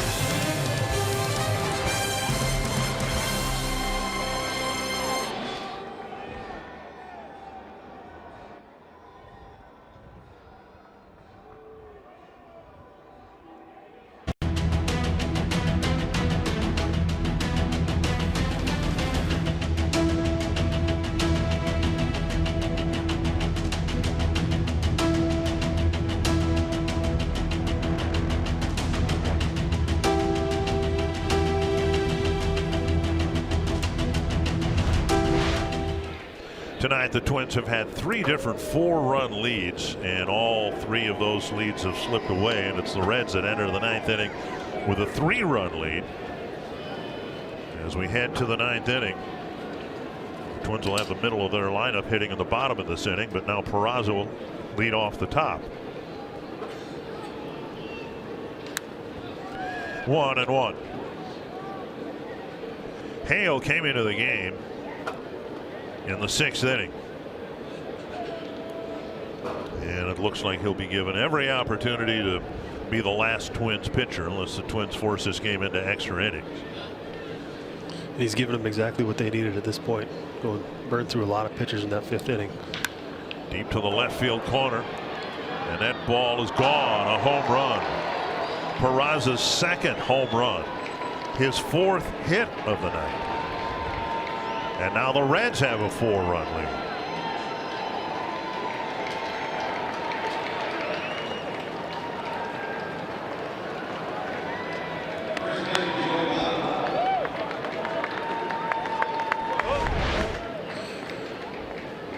So he was trying to go away and ends up missing in. That was a good swing right there. Just short to the ball. Doesn't try to do too much with it. And gets the good part of the bat on the ball. The ball jumps. And now Votto, who has reached all 5 times, and now he clobbers one into the corner. Votto with 2 walks, a hit batter, and he's now got his 3rd hit, a double. And the big inning for the Reds was started by a Votto home run on the first pitch of the 5th inning. That's when they scored 6 times, and he is really heating up here in late April. The first pitch changeup. He didn't miss it. You know, that pitch is down, but it was on the big part of the plate, and he, a good hitter like him, is not going to miss that too many times.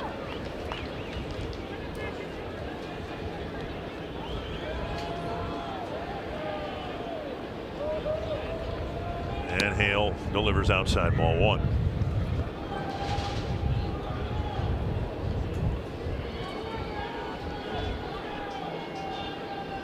Scooter Gennett, as you might expect, has had a good night at the plate. 3 hits. 3 of the 18 hits that the Reds have collected here tonight. This is their first game at Target Field.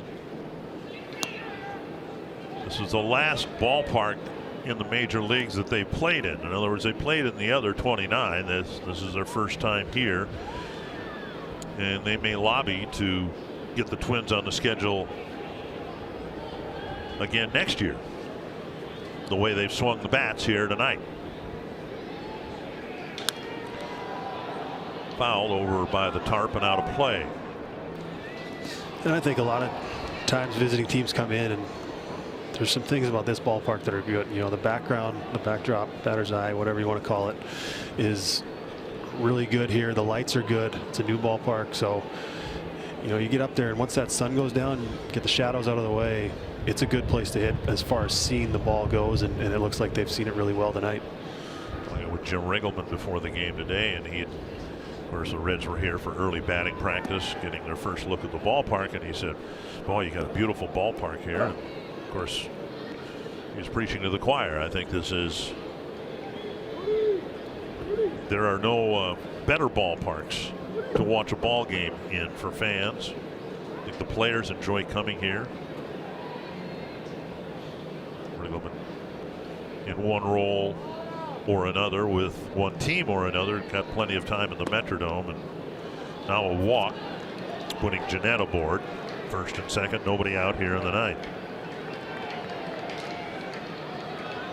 Twins do have some activity in the bullpen. It's Hildenberger getting loose. The Twins about ready to make the move here. Paul Molitor coming to the mound, and Dean is or Hale rather, was given every opportunity to finish the ball game, but he's run into some trouble here in the 9th inning, and we'll have yet another pitching change. We'll go for the Twins. Unless the Twins come back here, it'll now be an 8-game losing streak. And, you know, over the years, I've unfortunately witnessed too many Twins losing streaks.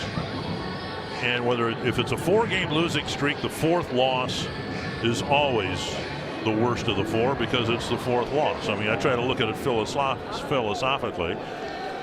But if this is the 8th loss in a row for the Twins, this will be even worse than yesterday's loss because it is the 8th loss. Does that make any sense to you? You mean it's mounting and it seems like it's getting worse. The badness of it grows exponentially with every loss. But as a player, you don't really think of it that way. I played with enough veteran guys, and LaTroy was one of the guys that said, when the game's over, you think about it after. By the time you get in the shower, you wash that loss off of you and you start again tomorrow. Yeah. It's good to have a quick turnaround and come back to a day game and not have a whole lot of time to dwell on it. Swing and a miss. Thought about that again after the crushing loss yesterday. Hildenberger, of course, the pitcher. It's terrible to lose a game like that, but if you're a football player, you've got to sit on it all week long. At least you have a chance the next day to try to flush that bad taste out of your mouth the very next day if you're a baseball player. Yeah, and some losses are worse than others, but they all count the same. So it's one of those. It looked like the boys came out swinging the bats today. It looked like by the time they got off that plane last night coming back from New York, that it was all forgotten. And you try and turn the page as quickly as you can, and that's the benefit of a 162 game schedule. You look at it, and you can say it's early all you want, but if you consider yourself a playoff team or a team that's hopeful of making the playoffs, you need to find a way to end it. Off the outside corner, now 2-2. Nobody out here in the 9th inning. The Reds already have added one more run, which means it is not a save situation. So I don't know that the Reds will be too anxious to run in the Iglesias out there anyway. They only have 5 wins on the year.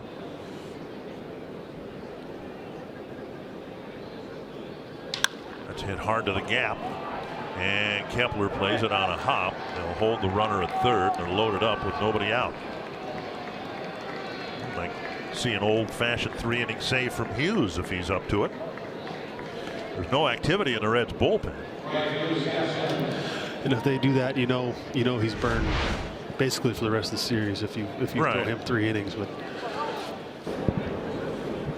the Twins will bring the infield in, trying to keep this somewhat within reach.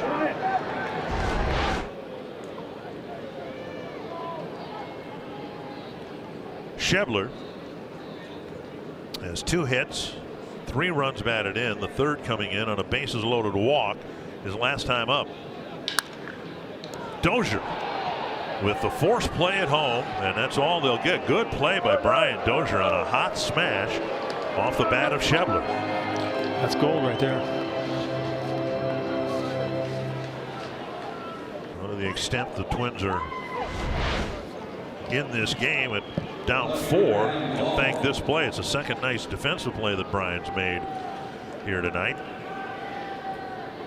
I always felt like he didn't get enough credit for how good he was early in his career defensively, and it's amazing once he started hitting a lot of homers how much more attention was paid to his defense. It's funny how that works sometimes in this game.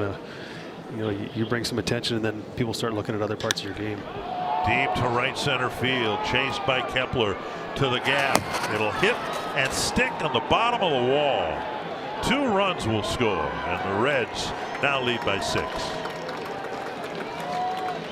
Duvall with a 2-run double that hit in the 5-inch gap between the padding and the ground in right center field. 2 more runs score, it's at least a 3-run inning.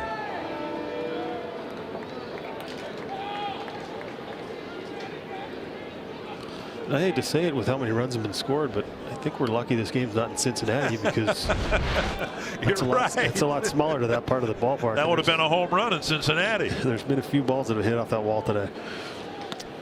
Infield in, 14 runs, 20 hits for the Reds.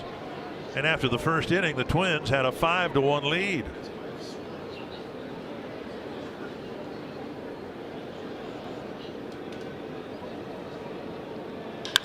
Fouled away. Well, within this game is the fact that Phil Hughes gave the Twins 3 1/3 innings again, and you can't have that be a regular occurrence every 5 days from your number 5 starter, and so Not sure what the solution is other than having Phil pitch better and deeper into ball games. But for the second start, you know, he's been pulled in the 4th inning, and that impacts what happens in the days that follow. Twins have had to run out their bullpen here. Everybody but the ball hit to center, and Kepler is there. Another run will come in from third base. Everybody moves up on a sacrifice fly. And I think with everything that Phil's been through with the injuries and coming back and, you know, having a second surgery and everything that he had, I think he's earned that right to go out there and really try and fight it, because he's been successful in the big leagues and he's done it for a long time and he knows how to pitch. It's just once he finds that command, which is the biggest thing for him, I think he can still get guys out and he can still contribute to this pitching staff and help this team win ball games. And for me, I'd like to give him an opportunity to really show what he's done and come all the way back to where, you know, he's a good part of this team. Out in front to Hamilton. Here's how bad it's been for the Twins. Billy Hamilton bats 9th. This is his 6th plate appearance. That doesn't happen very often. Not a 9-inning ball game. Outside, and it's 1-1.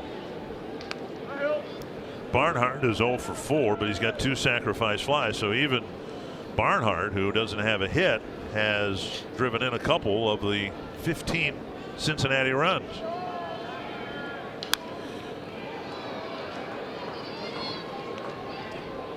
Look at what the Reds have done to the Twins pitching tonight. Votto just 3 for 3, but he's reached all 6 times. Suarez just off the disabled list with a busted thumb. He's got 4 hits. Hamilton strikes out, the inning ends, and the Reds add 3 more that they might not need.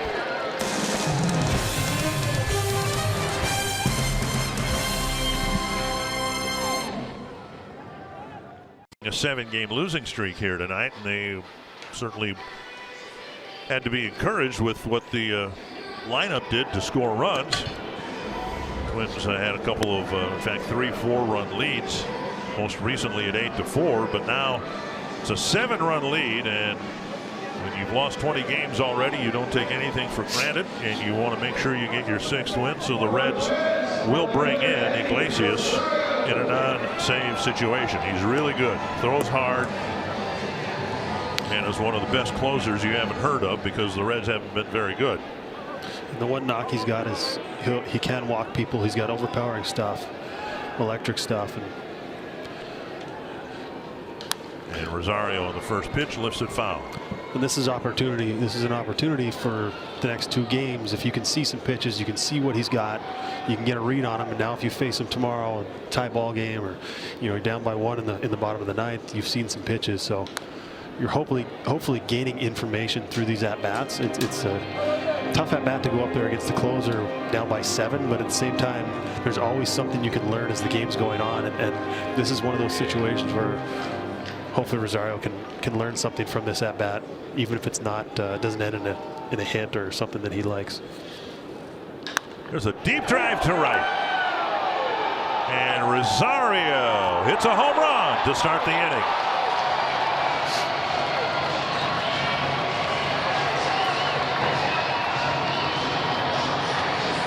And the Twins score their first run since the 4th inning.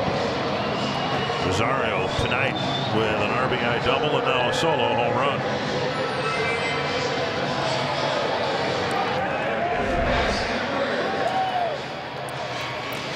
Just got a hanging slider. He didn't miss it. He was trying to back foot it and ended up leaving it over the plate. And there you go. There's a productive at bat from right there. And now Kepler takes high, ball 1. So to your point, if not tomorrow, maybe Sunday, Iglesias will come in. Forget the result tonight. At least Rosario, if that happens on Sunday, will have seen some pitches from the Cincinnati closer. Long night for the home plate umpire, and Will Little says, "I'm fine," as Lance Barksdale comes in from third base. Not sure where that got him.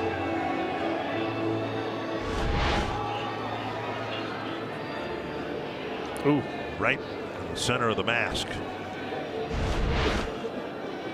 those guys, they take a beating as much as the catchers do behind the plate. They're out there for both halves of those innings, and you know, it's a job where really they only stand out if they do something wrong, and I think sometimes they don't always get enough credit. But you know, they're tough. They take foul balls off the hands, off the arms, off the face. You know, they're back there and they're focused for 9 straight innings on both sides of the ball. Kepler off the end of the bat. That's into short left center field, and that's going to drop for a hit. Kepler's 3rd hit of the evening, and we might be witnessing the greatest comeback in Twins history. We got a home run and a single to start the inning. Why not?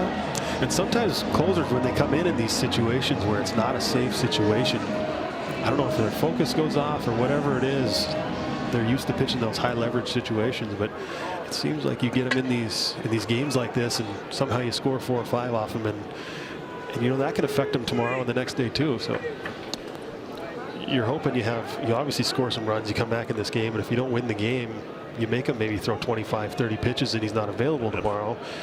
They have a lead late, and maybe you have a chance to win that ball game tomorrow. So today's ball game can affect tomorrow's ball game too, and the next day after that. So 1-1 to Escobar.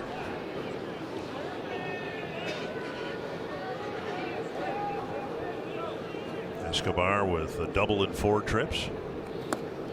And now he takes down an end. Eddie Guardado would tell you the same thing. You know, when the game is on the line and the adrenaline's flowing, well, that's what brings out the best, and that is not the case for Iglesias here tonight, as was not the case for Guardado many times when he would come in with a lead of more than 3 runs. And I remember Joe Nathan, even sometimes when he would come in to get work, you know, be down by 4 or 5 or up big lead late, and he was the guy that could punch out the side in a hurry with the stuff he had. And it seemed like swing. 3-2.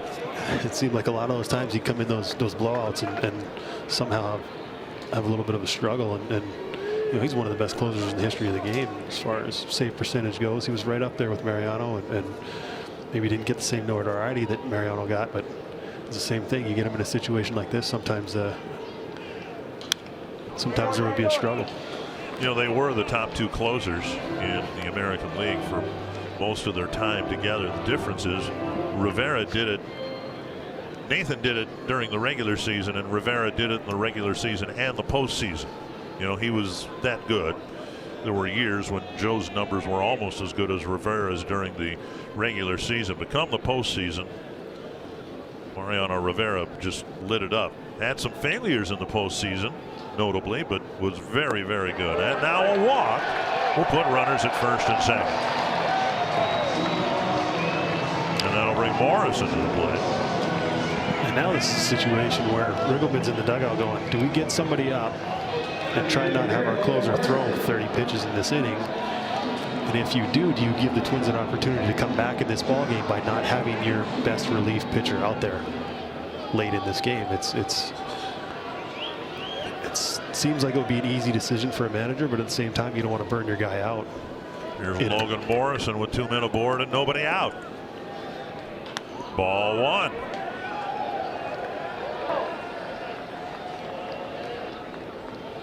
The Reds have used their A-list relievers here to get to this point.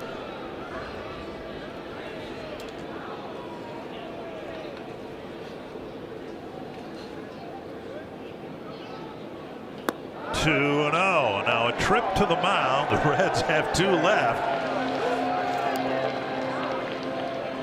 And on a night when nothing should be taken for granted in the pitching department, there's a little anxiety in the middle of the field here with all the infielders joining the battery. And Jim Riggleman a little anxious himself.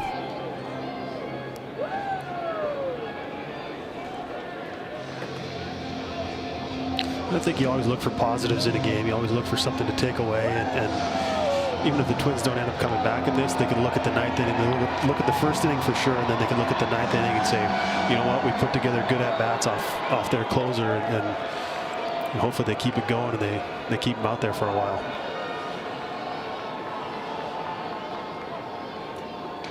There's a strike, 2-1. Morrison, although he has struck out twice tonight, has probably had his best 2 at-bats in a single game. A 2-run home run to right center in the first. Then a rocket hard against the fence in the right field corner. 3-1. Grossman on deck. 17 pitches already, but importantly, Iglesias hasn't gotten anybody out yet.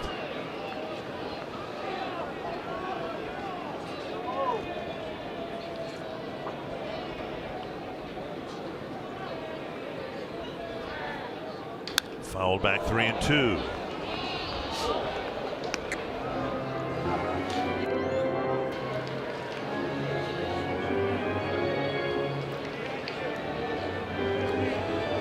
You're in the Reds dugout right now. You're going, we've got off to a 5-20 start. We've been struggling. And even in the games we're up 15-8 going into the 9th inning, you're going, is there ever an easy victory, or is there ever an easy one for us? Lifted to left. Duvall has room to make the play. 1 away. A big first out. Can't believe I'm saying that they're leading by 7 or 6 runs, but that was a big out. If Morrison reaches and you get the lineup turned over, and a couple of at-bats later, and suddenly you get to the Doziers and the Sano's of the world. Grossman has reached all 4 times. A double, 2 singles, and a walk.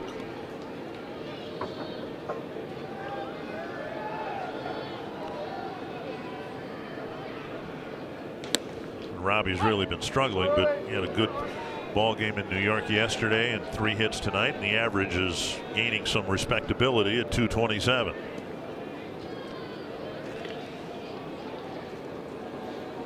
And I like what he did there. He took the first pitch. He sees the guy struggling to throw strikes, and he's having trouble in this game. And he went up there and he didn't just swing at the first thing he saw, trying to be selfish. He went up there thinking, like, see some pitches, make him throw some more pitches. That's a guy who's been around a little bit, who knows the situation and is up there hitting, doing what he's supposed to be doing.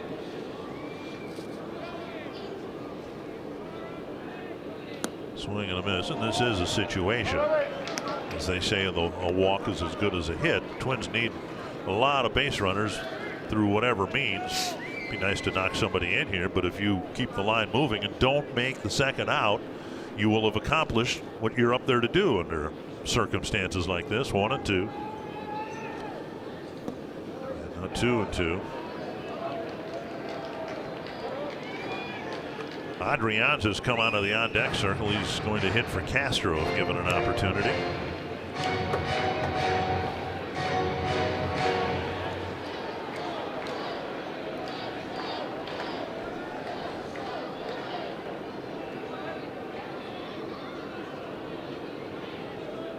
That's slapped to the left field corner and foul by about 2 feet.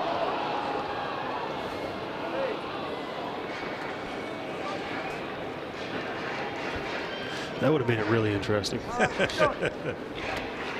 Still nobody up in the bullpen. I think this is his game to finish here, unless something crazy happens.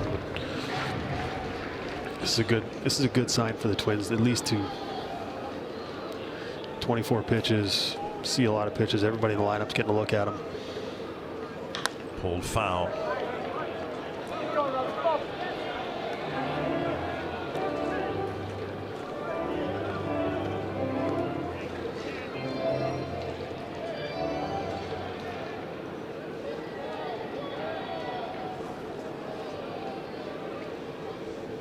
Two and two to Grossman.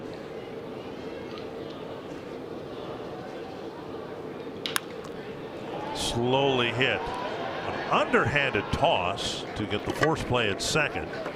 Grossman reaches on a fielder's choice, and it'll be left to Adrianza to extend the game. Castro had gone 0 for 4, a strikeout and 3 ground balls, one of them a double play.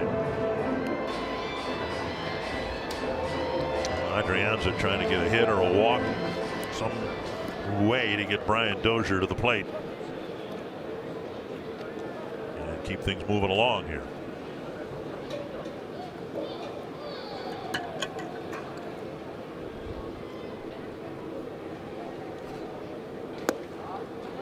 Grossman goes to second. Reds don't care. Ball one. Defensive indifference getting him 90 feet closer.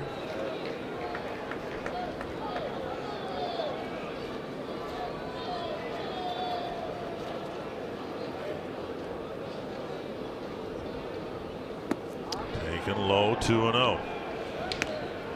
I think he's got to be taken right here. I'll be surprised if he swings. This is a situation where he's struggled with his command. Obviously not an everyday player, so every at bat you get, you want to go up there and have a hit, and it's hard to give away strikes. But as far as a team at bat goes right here, I'd be surprised if he swings. Pitch number 29, and it's a ball.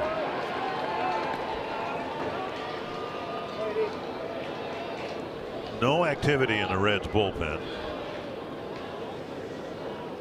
And if he was taking on 2-0, he'll be taking on 3-0. Strike on the outside corner.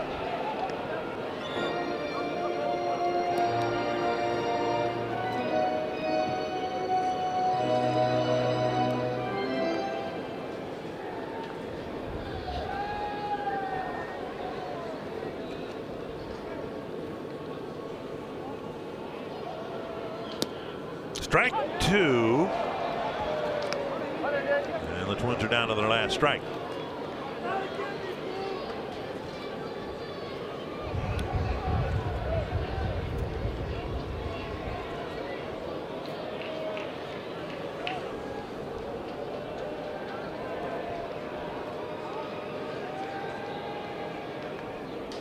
And that ends it.